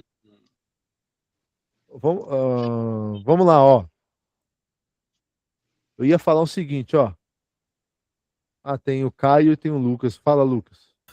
Ô, pastor, aproveitando essa dúvida do Sinédrio, até perguntar lá atrás, mas é bom que o senhor voltou. De uma ideia de tempo, a gente tem. Seria no período interbíblico que teria nascido esse conceito do Sinédrio, porque tem uma ideia ali dos 70 sábios de Moisés, né, desse conceito, né, que é a Constituição, mas data de início, vamos dizer assim, de inauguração do Sinédrio no período interbíblico? Sim, exatamente, no período interbíblico. Quando extingue a ação dos profetas, quando extingue a ação de Deus, né, irmão? A gente estudou isso. Pessoal que não estudou, estude aí, por favor, aí, ó, pesquisa para o pessoal que não estudou. Período interbíblico. Pessoal novo, anote aí para você não ficar por fora e saber. Período interbíblico, que é o período de Malaquias a Mateus. 400 anos de silêncio, tá? Silêncio, período interbíblico. Sim, quando acabou a atividade profética, vamos falar assim, a atividade de Deus, de uma certa forma eles tiveram que dar jeito, né? Foi o Caio que perguntou primeiro aqui? Peraí. Lucas. Ou o Lucas que perguntou primeiro. Então eles tiveram que dar os seus jeitinhos lá, né? Para reger o povo, para fazer a vida funcionar, né? O sacerdócio funcionar, as leis funcionarem. Então, sim, foi nesse período mesmo. Não sei se eu te respondi, mas é nesse período. Caio. Pastor, eu tenho uma dúvida sobre essa questão do povo de Israel sobre o domínio romano, né? Porque por mais que eles estavam sendo dominados, eles ainda assim tinham o Sinédrio para poder executar suas próprias leis ali, os seus próprios partidos também. De que forma, assim, que eles estavam sendo dominados? Era só na questão do imposto? Como que isso se via mais nessa visão de domínio mesmo? Sim. Nas outras, eles tiveram que mudar a cultura toda, entre outras coisas, né? Nesse aí, eu queria só ter essa visão. É porque a gente tem uma ideia errada da escravatura desses impérios. Desde lá em Êxodo, tá? Desde lá do faraó de Êxodo. A gente assiste filmes de Hollywood, a gente assiste filme que o povo não estuda a Bíblia e não sabe de verdade das coisas, e a gente aprendeu que é daquele jeito por causa de filme, mas não é. Até a escravatura lá de Faraó a gente estudou. Pessoal novo que está aqui, o povo de Israel não foi escravizado 430 anos. O povo de Israel não foi escravizado 430 anos. O povo de Israel foi escravizado. Agora me fugiu, 200 e pouco. O maior tempo eles passaram bem no Egito, dos 430. Eles passaram legal. O menor tempo é que eles se tornaram escravos. E segundo, o escravo ali não é igual a gente vê nas telas de televisão, não. O escravo ali foi inteligente, tanto é que eles comiam, eles bebiam, tinham carne, tinha pepino, tinha cebola. Nenhum reino que seja inteligente vai querer um bando de gente aos ossos. Eu estou precisando de escravo para carregar tonelada de pedra. Eu estou precisando de escravo para fazer pirâmide e outras coisas. Eu vou fazer um bando de escravo doente, magrelo, raquítico. Você é doido, rapaz. Gente inteligente vai fazer escravo forte. Tanto é que Israel, o povo reclamou no deserto que não tinha carne, que não tinha cebola, pepino, as paneladas do Egito. Irmãos, eles viviam numa terra chamada Gozen, tá? Não é igual a gente vê nos filmes, irmãos, não é. Mas quem desobedecia, quem tentava fazer rebelião e fugir, aí era pau, claro. Mas era uma escravatura inteligente. E isso é histórico, é comprovado, é arqueológico, quando se estuda de verdade, né? É claro. Bom, o Império Babilônico. O Império Babilônico já teve outra estratégia. O Império Babilônico a gente pega uma parte do povo. Qual é a parte do povo que a gente conquista? Os sábios, entendidos da classe real, o pessoal mais da alta, de conhecimento, de riqueza. Para quê? Porque o Império Babilônico tinha outra estratégia. Ele dominava, sitiava e matava a maioria do povo. Não esqueçam, Jerusalém, no Império Romano, está sitiado. É só ler Lamentações de Jeremias. Foi denso, foi bravo. Lamentações de Jeremias é aquele jornal que exprimido corre sangue. Tá? Foi bravo. Só que eles pegavam os principais e tiravam dali e levavam para a Babilônia. Para fazer o quê? A cultura da babilonização. A gente vai fazer esse pessoal aqui da outra cultura ganhar a nossa cultura e perder a deles. E a gente vai fazer eles, implantar neles os nossos costumes. Deu tanto certo que quando eles voltaram, eles não sabiam nem falar mais o hebraico. Eles tinham muita cultura babilônica, certo? Agora, o romano, meu irmão, o romano é o seguinte, ele deixa o povo viver. O romano conquista, deixa o povo lá, só que fique bem claro, o reino é nosso, o trono é nosso. A gente deixa vocês ter o rei de vocês, a gente deixa vocês ter governadores, a gente deixa vocês ter a religião de vocês, a vida de vocês. Mas no fundo quem manda aqui é nós. Quem vai decidir coisas marciais somos nós. Por exemplo, pena capital já não era mais na liberdade dos judeus, na lei de Moisés, certo? Se eles vivessem uma vida normal, eles não tinham que pedir para matar. Entende, Lucas? E Caio? Se eles tivessem uma vida normal, eles não tinham que pedir para matar, eles iam matar segundo a lei de Moisés. Mas por que eles tinham que algumas coisas pedir para Roma? Porque eles estavam sob o domínio de Roma e Roma não permitia tudo, não deixava tudo. Eles podem adorar, podem fazer sacrifício, desde que paguem imposto. Por quê? Porque reino inteligente não destrói o povo vencido. Reino inteligente vai querer, lucrar.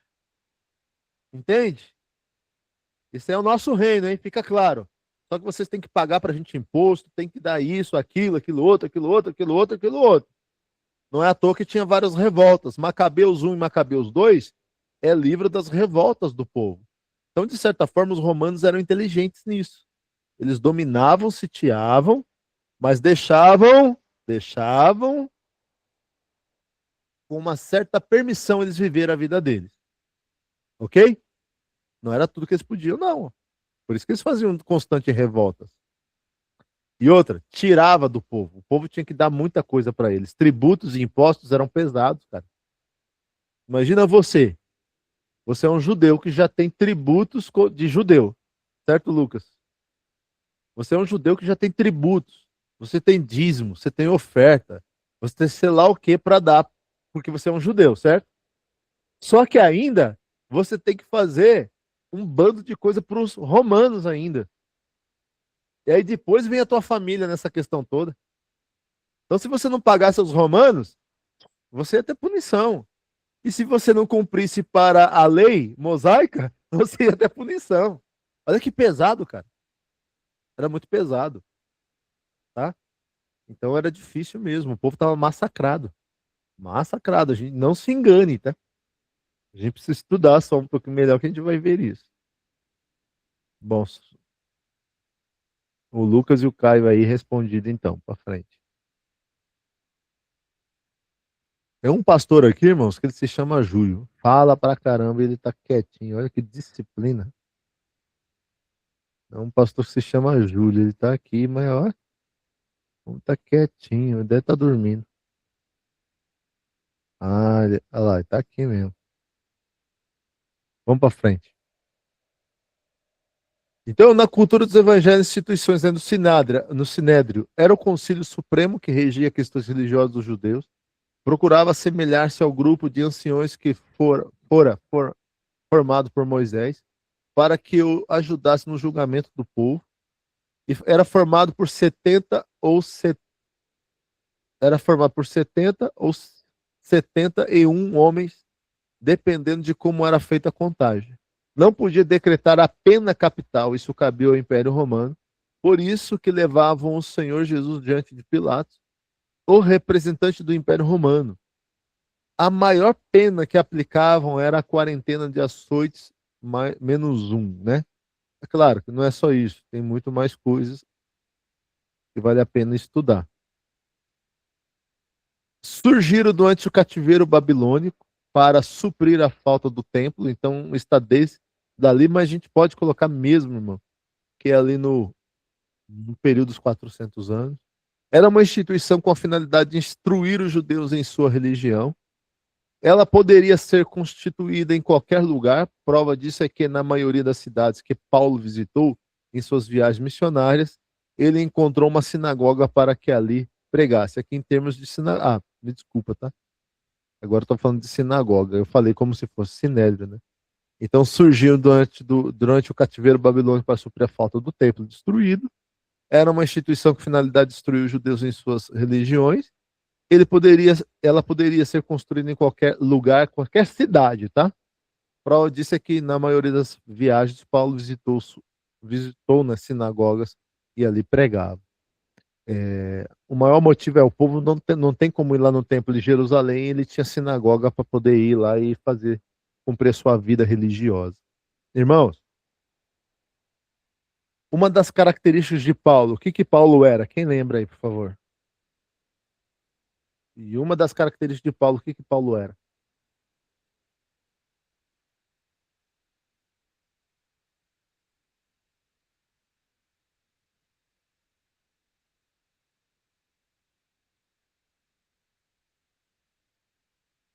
Ó, o Fábio Santos não abriu a câmera para falar, mas ele falou fariseu. Paulo era fariseu. Irmãos, para mim, e não é só para mim, é evidente. Uma das maiores provas que Paulo não era solteiro é que ele era fariseu. Quando você estudar instituições judaicas, você vai ver que para ser fariseu tem que ser casado. Não tem como não ser casado.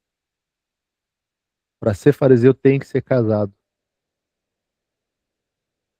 Então, essa história que Paulo não era casado já é coisa para quem não estuda. Paulo era fariseu.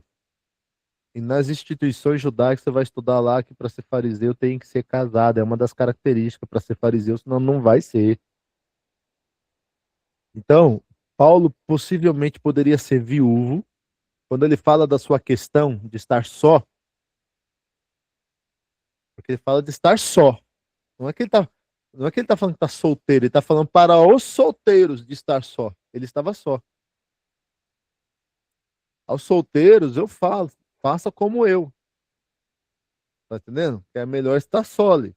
Então ele estava só. Pode ser que ele era viúvo, ou pode ser que a mulher dele largou dele, tá? Porque ele deixou de ser fariseu e se converteu ao cristianismo. Porque lá no lá, se ele tivesse uma mulher que também fazia parte, ela também era fariseu, ela era um fari, ela, ela era uma judia, nesse contexto de ser fariseu. Quando Paulo se converteu ao cristianismo, era o mesmo que morrer, tá? Então ela estava desobrigada dele. Então, ou ele é um viúvo, quando ele falou para ficar solteiro, para ficar só, ou ele era um homem que a mulher deixou. O fato é que ele estava só. Quando ele vai dizer aos que estão só, não causar problema num contexto de perseguição, inclusive, tá? Não é que não é que Paulo está ensinando todo solteiro a viver solteiro. É que tem um contexto de perseguição que ele está ensinando, em um momento que ele está escrevendo, que talvez a melhor coisa para o solteiro é ficar solteiro, porque correr com um menino, mulher grávida, correr a mulher grávida correr, o homem correr com mulher grávida e menino é pior, certo? Ele largou a vida de casa. Ô Marlene, por que você não estava me perguntando aqui, ao vivo e a cores aqui, Marlene? Qual é o teu problema agora, hein, Marlene? Ele largou a vida de casado. Eu acho mais provável, se tá no contexto que ele era fariseu e a mulher fazia parte disso, no meu entendimento, está mais na lógica da mulher ter largado ele, como Marlene, entendeu? Está mais no contexto da mulher ter largado ele do que propriamente ele ter largado. Não que ele largou assim, ele era casado e falou assim: mulher, eu vou me dedicar ao evangelho e a Cristo e eu estou muito ocupado para ser casado. Isso era um erro, isso seria um erro, né? Então, na lógica, tá mais na lógica da mulher ter largado ele ou ele está naquele momento viúvo. Apesar de que Eusébio de Cesareia, escritor da História dos Hebreus, é um livro História dos Hebreus. Eusébio de Cesareia já trata da igreja, tá? Flávio José, historiador dos Hebreus, não trata da igreja. Um dia eu vi um pregador sacana, falando que Flávio José estava falando de apóstolos, de evangelho, de Paulo, em sei lá onde, tal.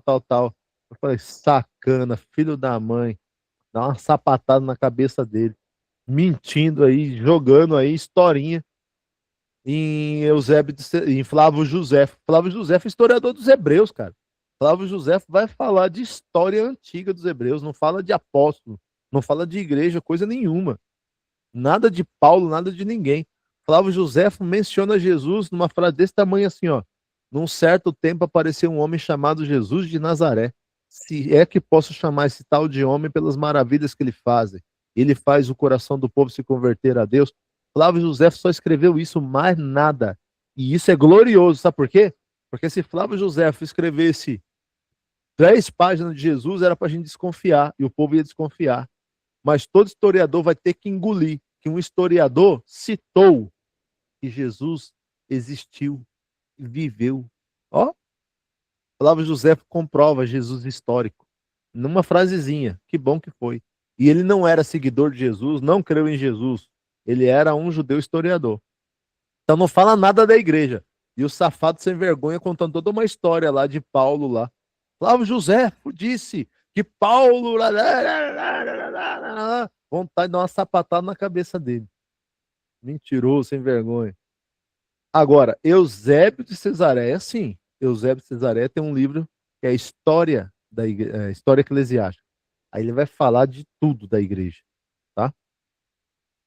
Lá em Eusébio de Cesareia tem uma menção de uma possibilidade de Paulo, inclusive, ter sido casado com uma das filhas de Felipe, que era profetisa no Senhor. Há uma menção de uma possibilidade. Então tem estudiosos que olham para a menção lá e falam, ó, aqui tem uma possibilidade. Eusébio de Cesareia está dizendo que Paulo era casado com uma das filhas de Filipe, que era profetisa no Senhor. Tudo isso é possibilidade, mas uma maior evidência para mim é essa questão do sinédrio. Para frente. Então, no templo, lugar onde os judeus iam para oferecer sacrifício e acabou virando lugar de comércio e este comportamento fora condenado pelo Senhor. É assim, pessoal, deixa eu explicar isso daqui. Não é Entenda uma coisa, ó. Eu sei, e eu não estou indo contra pastores aqui que têm esse pensamento, tá, gente? Ó, irmãos, aqui dentro da igreja que eu não aceito aqui vender coisa, tá? É lá para fora. Eu não estou indo contra, porque temos vários pastores aqui, então não estou indo contra isso, tá? O que eu quero é ensinar, pelo mesmo a perspectiva, do ponto de vista. Aqui, ó, não é que, inclusive, lá dentro do templo, ninguém estava fazendo venda, tá? Lá dentro, lá dentro aqui, ó, do templo, é impossível ter alguém vendendo lá dentro do templo, certo? Então já exclui esse negócio de, ó, aqui dentro do templo não pode vender nada. Já exclui isso, certo, pessoal? Não tem base. Aqui dentro jamais ia entrar vendas e vendedores. Eles faziam aqui, ó, no pátio, aqui fora. Então já exclui pensar que era lá dentro, pessoal, pelo amor de Deus. Era no pátio. Então, prestem atenção numa coisa. Não é que o Senhor Jesus está condenando a venda lá dentro. O problema é que nesta venda, nesse comércio aqui fora, estava quebrando a lei de Moisés. Muito a lei de Moisés. Porque você, na maioria das ofertas, você não pode comprar a oferta, você tem que produzir a oferta. Então você não pode, você não podia. A maioria das ofertas é de cunho caseiro, é só ler Levítico. É de cunho caseiro. Por quê? Porque quando é caseiro, é você que está tratando, você está cuidando, você está gastando tempo, você está investindo. Porque no princípio da oferta, de toda oferta, o princípio dela precisa te custar. E não é simplesmente custar isso daqui, no final vai custar isso aqui mesmo. Mas precisa custar, precisa gerar dor. Porque quando você trouxesse uma oferta comprada, isso não te custa nada, não te gera dor. Lembre-se que a oferta é para o pecado, na maioria das vezes. Então, se você fosse ali comprar um animal para sacrificar, você não ia sentir a dor do teu pecado. Mas quando é um animal caseiro que você tratou, cuidou, você vai sentir. Vamos supor, o Júlio, que está aqui, meu amigo pastor Júlio, é pai de pet. É, irmão, pastor Júlio é pai de pet, mano. E tem um cachorrinho lá, rapaz, ele é pai de pet. Então vamos supor que o Júlio, que tem esse cachorrinho que ele ama, ele fica assim, ele ali, Gugu e Dadá, o Júlio ali, o meu amigo. Vamos supor que o Júlio tivesse que levar esse cachorrinho para o sacrifício no lugar dele. Pergunta para o Júlio se ele ia sentir. Aí ele ia sentir, certo? Por quê? Porque é um animal de estimação que cuidou, se apegou, tal, tal, tal, tal. Se ele tivesse que levar para o sacrifício, o Júlio ia sentir? Ia. Ele ia falar assim, ó, por causa de mim, esse inocente vai morrer. Por causa de mim, o inocente vai morrer. Tem a irmã Sara ali também, que tem, né, mãe de pet. Já pensou se você tivesse que pegar o teu animalzinho para sacrificar? Você ia no caminho assim, ó, que miserável que eu sou, que pecador que eu sou. Por causa de mim, o inocente vai morrer. Por causa do meu pecado. É isto. Esta oferta ia custar. Não é isso simplesmente, entende? Você ia sentir o peso do teu pecado, porque por causa de você, o inocente está morrendo. É isso que era pra gente sentir, inclusive, como quando toma Santa Ceia, tá? Quando eu tomo Santa Ceia, tá aqui o pão. Eu tô tentando comer, você não me deixa porque não pergunta nada. E tá aqui o cálice. A Santa Ceia era para eu sentir. Em primeiro lugar, era para eu sentir. Nas minhas mãos está a prova do meu crime.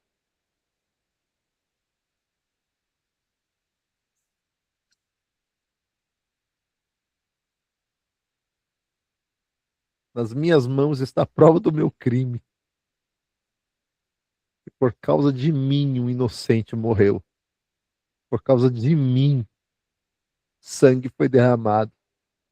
Por causa do meu pecado, um inocente morreu e sofreu. Por causa de mim. Então, na Santa Ceia, em primeiro lugar, dá para a gente sentir, porque nas tuas mãos está a prova do teu crime. Nas tuas mãos está a prova do seu pecado. Que homem mau e mulher mau você foi.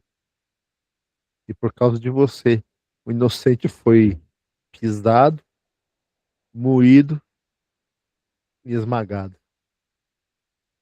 Então, se você comprasse lá o bezerrinho lá, a pomba lá, você ia estar pecando contra a lei de Moisés, em primeiro lugar, porque a lei de Moisés ordena que esse animal seja caseiro, que essa oferta seja caseira, que o azeite que se traga no templo seja caseiro. Por quê? Porque você está trabalhando, se esforçando, está custando. É por isso que Davi falou: não oferecerei sacrifício, oferta ao Senhor que não me custe. Porque ele sabe o princípio da lei. Porque ele chegar ali e comprar e não ter causa, porque a oferta e o ofertante, Deus quer relação entre oferta e ofertante. Se não houver relação entre oferta e ofertante, Deus não quer. Deus não quer. Então, toda oferta tinha que ter relação entre oferta e ofertante. Não tinha relação nenhuma aquelas pessoas que compravam lá no comércio, lá na beira do templo. Não tinha relação nenhuma. Outra coisa era para você oferecer do que você plantou, do milho que você plantou. Era para você oferecer do teu trabalho lá. Você plantou milho, teve trabalho. Porque trabalho é culto no Antigo Testamento. Culto é trabalho. Tá? Então era o milho que você trabalhou, era a planta que você plantou. Isso te custou. Isso te custou. Era para trazer de lá. Se você comprasse ali no templo, não tinha relação entre oferta e ofertante. Deus quer relação entre oferta e ofertante. Então, quando você oferece uma coisa para Deus que você não sente nada, tenha certeza que isso aí. Então, Deus quer relação entre oferta e ofertante. Só por experiência, o Pablo, o pessoal de Brasília aqui sabe. Nossa igreja era no Lago Norte. Fala de Lago Norte já sabe. Nossa igreja lá tem juiz, tem promotor, é uma igreja rica. Lá no Lago Norte. Eu estava lá, ajudando a pastorear. Quando chegava que a gente queria fazer alguma festa, pastores, a gente queria fazer alguma festa, o problema não era dinheiro. Sabe qual que era o problema? O povo participar. Não é nem vir participar, é estar junto fazendo a festa. Por quê? Porque tinha dinheiro. Então vamos supor lá, só supondo, eu ia fazer uma festa das nações.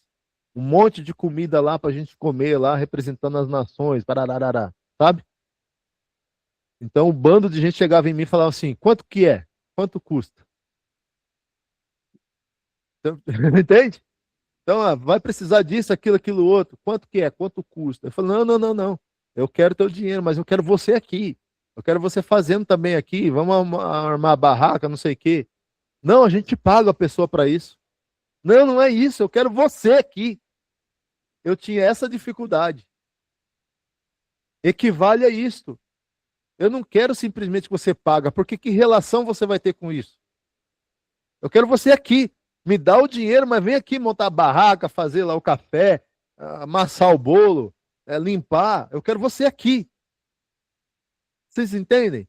É engraçado, né? Tem igreja que vai ter dificuldade do dinheiro. O povo está lá. Mas glória a Deus que o povo está lá, porque está amassando, está produzindo. Aquilo é louvor, é adoração, é comunhão. Comunhão é louvor e adoração a Deus. Talvez melhor do que o dinheiro. Porque é isto, é isto que Jesus trabalhou ali, tá, pessoal? A lei de Moisés está sendo destruída. Não é simplesmente porque o povo está vendendo lá. E segundo, porque estava no lugar, o único lugar que os gentios podiam estar. O único lugar que os gentios podiam estar, o povo estava lá ocupando o lugar dos gentios. Então não é simplesmente o comércio na igreja, é que tem uma questão de lei de Moisés sendo destruída. E Jesus está ali para fazer a lei de Moisés acontecer. Então não é simplesmente assim: ó, pessoal, não pode vender coisa aqui dentro do templo, pode vender ali fora. Não, esse povo não podia entrar lá dentro do templo, ué.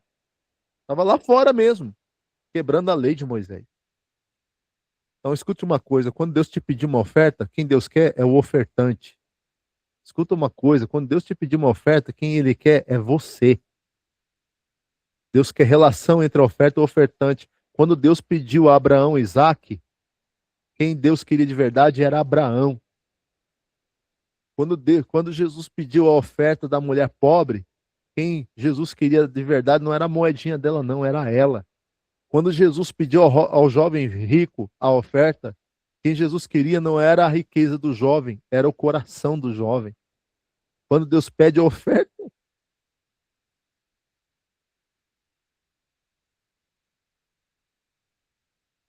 quando Deus pede a oferta, Ele quer o ofertante. Quando Deus pede esse mísero R$ 50 no nosso bolso, quem Ele está querendo é o nosso coração. É,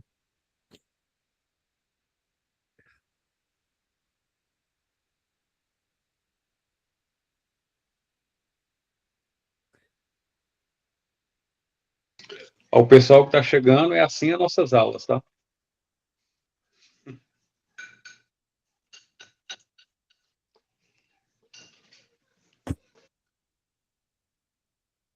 quando Deus pede algo para mim, para você, a gente acha que a gente está bombando, no máximo. Não, o que Ele está pedindo é simplesmente eu. Quando Deus pede o teu tempo, Ele quer você. Quando Deus pede esse mísero R$ 50, Ele está querendo você. Quando Deus pede lá você se entrega na oferta. Quando aquela mulher deu o bálsamo aos pés de Jesus, ela se deu, irmãos. Cara, uma frase fantástica de The Chosen, né, daquela mulher. O povo reclamando com ela que estava comprando aquela coisa cara, um ano de trabalho. Vai lá e despeja no pé de Jesus. O ladrão Judas achou ruim, porque o ladrão só quer para ele. O ladrão não quer para os outros. O ladrão não tem coração bondoso, ele quer para ele. Ele queria aquele dinheiro lá para depois ele levar, porque ele levava as ofertas que entravam. Então o ladrão só quer para ele. E aquela mulher, um ano de trabalho, despejou os pés de Jesus. O que ela estava despejando, irmão? Jesus estava olhando lá para o óleo? Jesus estava vendo aquela mulher se derramando.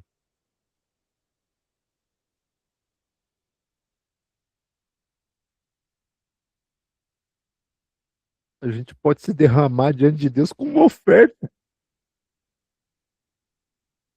E ainda uma frase daquele The Chosen que me arrebentou. Ela disse, uma pessoa reclamando dela, ela falou assim: o que poderia um homem dar àquele que ressuscita os mortos? O que poderia um homem dar àquele que ressuscita os mortos?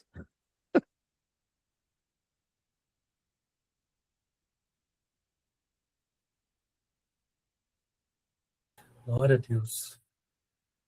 Com uma oferta a gente pode se derramar diante de Deus, acredita?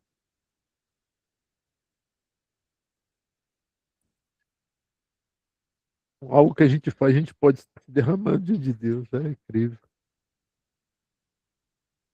Então, o templo descrito nos evangelhos era o mesmo construído após o retorno do cativeiro. Para a gente terminar,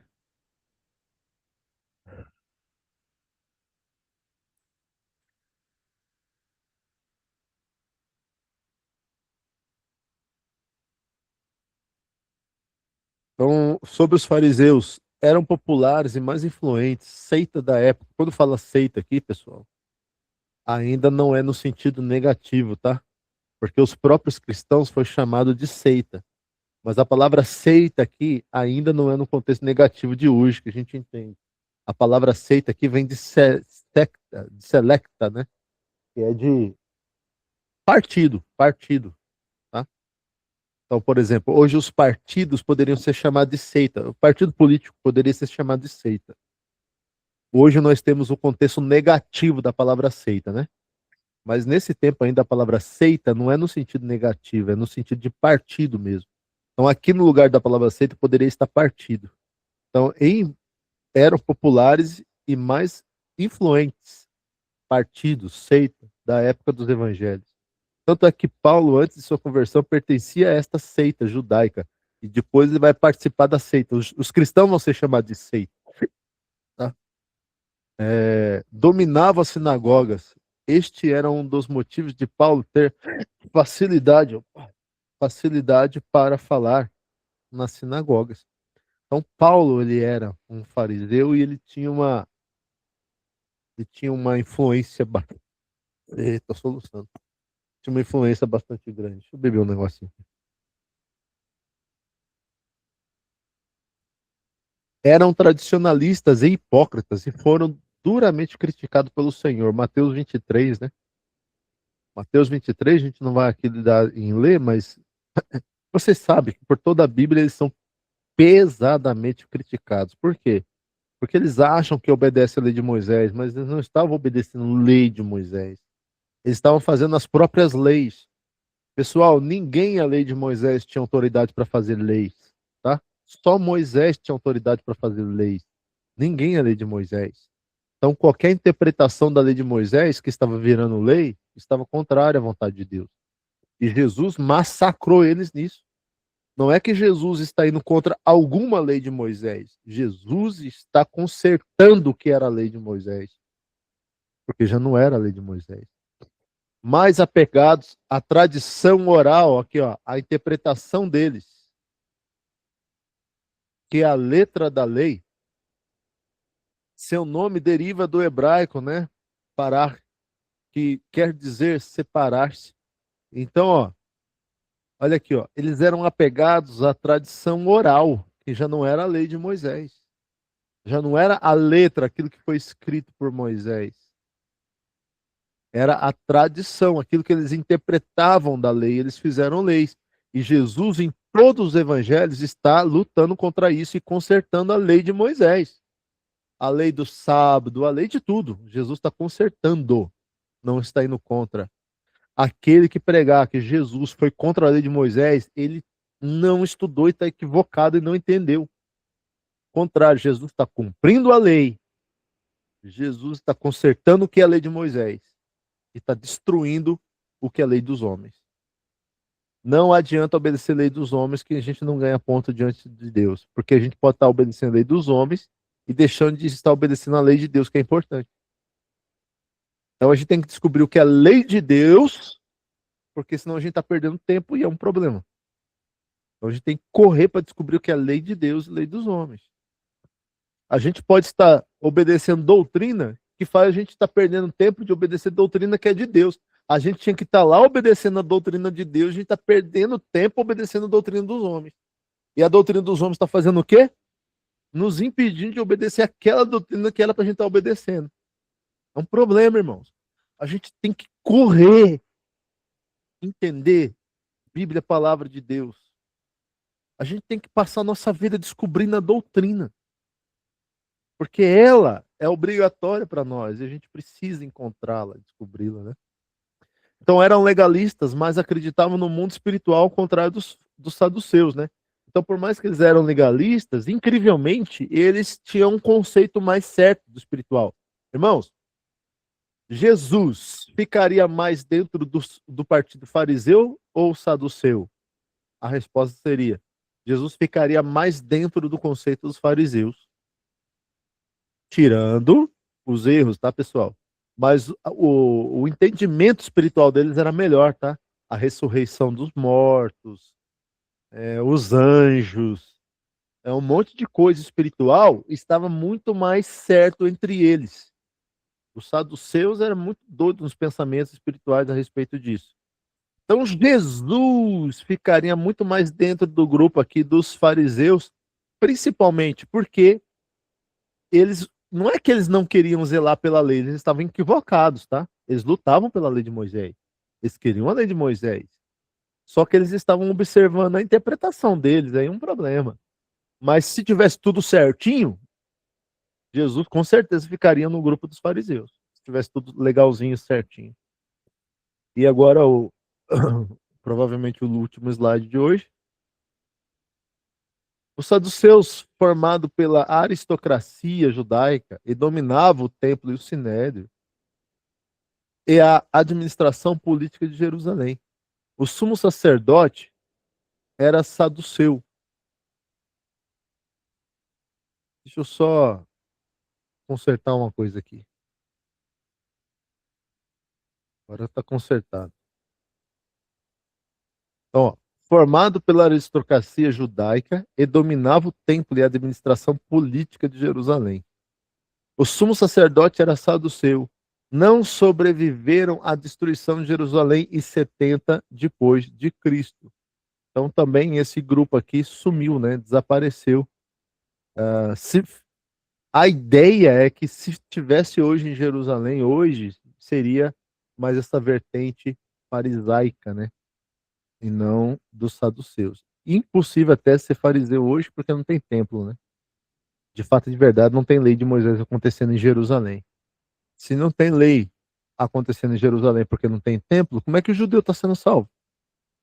Ele está sendo salvo porque é judeu? Ah, vamos parar com algumas coisas.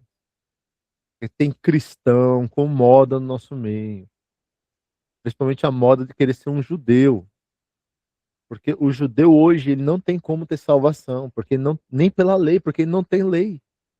Bom, agora ele vai ser salvo porque é judeu, então? Só porque é judeu? Não tem isso na Bíblia. Eles não conseguem obedecer lei nenhuma, porque eles não têm templo para obedecer lei. Então eles teriam que estar obedecendo o quê? Eles teriam que estar rendidos a Cristo, irmão. Sem conversa. Então a gente tem que ter cuidado nesse aspecto aqui, porque é perigoso. A gente pode cair lá em Hebreus. Que o escritor de Hebreus fala: uma vez que foram iluminados e conheceram o dom de Deus, uma vez que conheceram a verdade e retroagiram, não pode ser outra vez iluminados. Porque o pessoal conheceu o que é Cristo, sabe que é Cristo, sabe que a salvação é somente Cristo. Não tem mais sacerdote, um sacerdote, nem lei de Moisés mais, não tem. E o pessoal está querendo voltar para isso, não tem mais o que resta para essa pessoa. Porque ele está negando o que salva em nome de o que não salva mais. Então como é que um judeu vai falar para mim que está servindo a Deus pela lei se não tem templo lá? Porque é o templo que faz a lei funcionar. Não tem jeito, gente. Então qual que é o raciocínio lógico? Eles deveriam estar que nem Cristo hoje. Fabrício? Ou Fábio, desculpa. Não, em relação ao tópico que o senhor colocou, o sumo sacerdote era saduceu, no caso era Caifás, Era Caifás. porque Exatamente. nessa época a gente tinha dois, não é isso? Caifás e Anás. Aqui é Caifás. Uhum. E em relação a esse contexto que o senhor está falando sobre, é que a gente pode falar de igrejas judaizantes, né? Sim, Hoje sim. em dia, você vê muito nos locais religiosos, assim, Arca da Aliança, e gente querendo utilizar adereços judaicos, e é meio que é como se quisesse criar mais uma coisa, não é isso? Criar mais adereços aonde não se precisava. Bom, assim, eu não tenho problema com a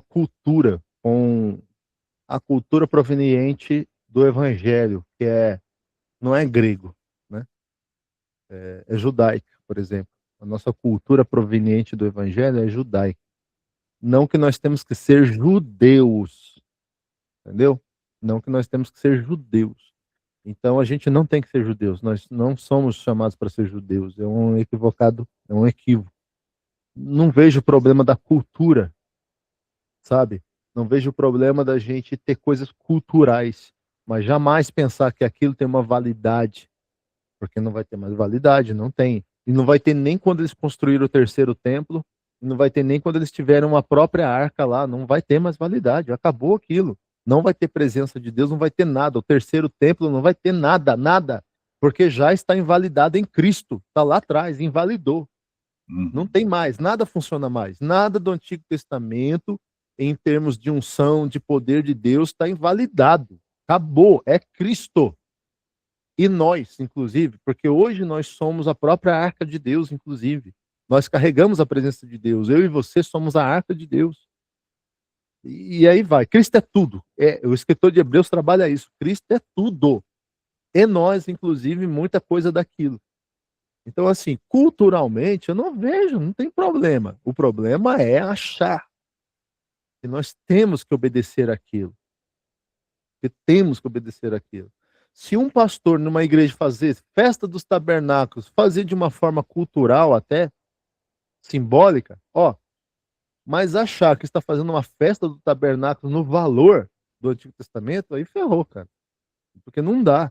Eu não vejo problema cultural nisso, a gente fazer uma coisa culturalmente como representação. Entende? Rapaz, Páscoa passada, um pastor me chamou para ir na igreja, e aí eu falei, pastor, vamos fazer aqui a Páscoa judaica versus a Santa Ceia, mas não era para ser Santa Ceia, tá? Era só para eu ter uma mesa totalmente com os requisitos da Páscoa judaica, com tudo mesmo, e aqui do outro lado aqui a mesa da Santa Ceia. Aí eu ia fazer totalmente o que é isso aqui, o que é isso daqui, irmão, mas não tem um que não chora. Não tem um que para em pé sem soluçar de chorar. E eu não estou fazendo ceia, eu estou fazendo a representação e mostrando.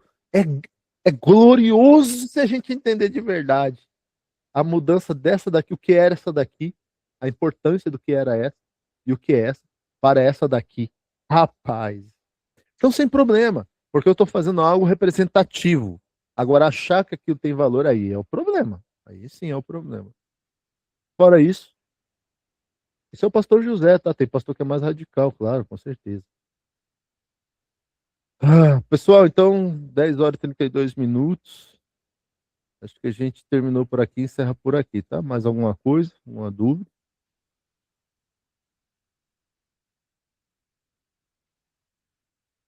Nenhuma. Ah, que glória. Muito bom, muito bom, muito bom. Então, pessoal, olha, a partir de hoje ficou mais fácil agora, tá? Na plataforma lá vai ficar mais tranquilo para vocês verem a aula e receberem a aula. A gente ainda está consertando algumas coisinhas, tá? Então, vocês Paramos têm no 27, né, pastor? anota aí para nós aí, por favor. Vocês todos aí, anota aí, ó, 27, o slide. Esse slide está lá na plataforma, pastor? Ainda não, esse aqui ainda não. Manda ele para mim, por favor, aqui no privado. Tá. Então, pessoal, a gente está só acertando algumas coisinhas, tá bom? E aí depois vai ficar mais no automático e daqui uns dias a nossa nova plataforma, bastante intuitiva, diferente, automática, ela já vai ter aquele sistema bem automatizado, bem legal, tá? Então Deus abençoe vocês, fiquem com Deus. Vocês aqui foram alunos, agora eu quero que vocês sejam o quê? Estudantes.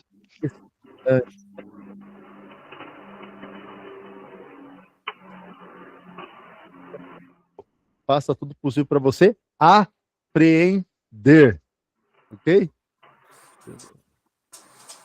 Mais coisas, falem aí ou se calem para sempre. Valeu, gente. Um abraço. Excelente final de semana a todos. Pastor Júlio levantou a mão. Ah, pronto. Júlio. Ah, não, já foi. Não, era só para trazer um acréscimo, mas Traga. tá tranquilo. Não, tá tranquilo. Traga, rapaz. Não, muito obrigado, é só isso. Até a próxima, gente. Deus abençoe. Deus abençoe e fiquem com Deus.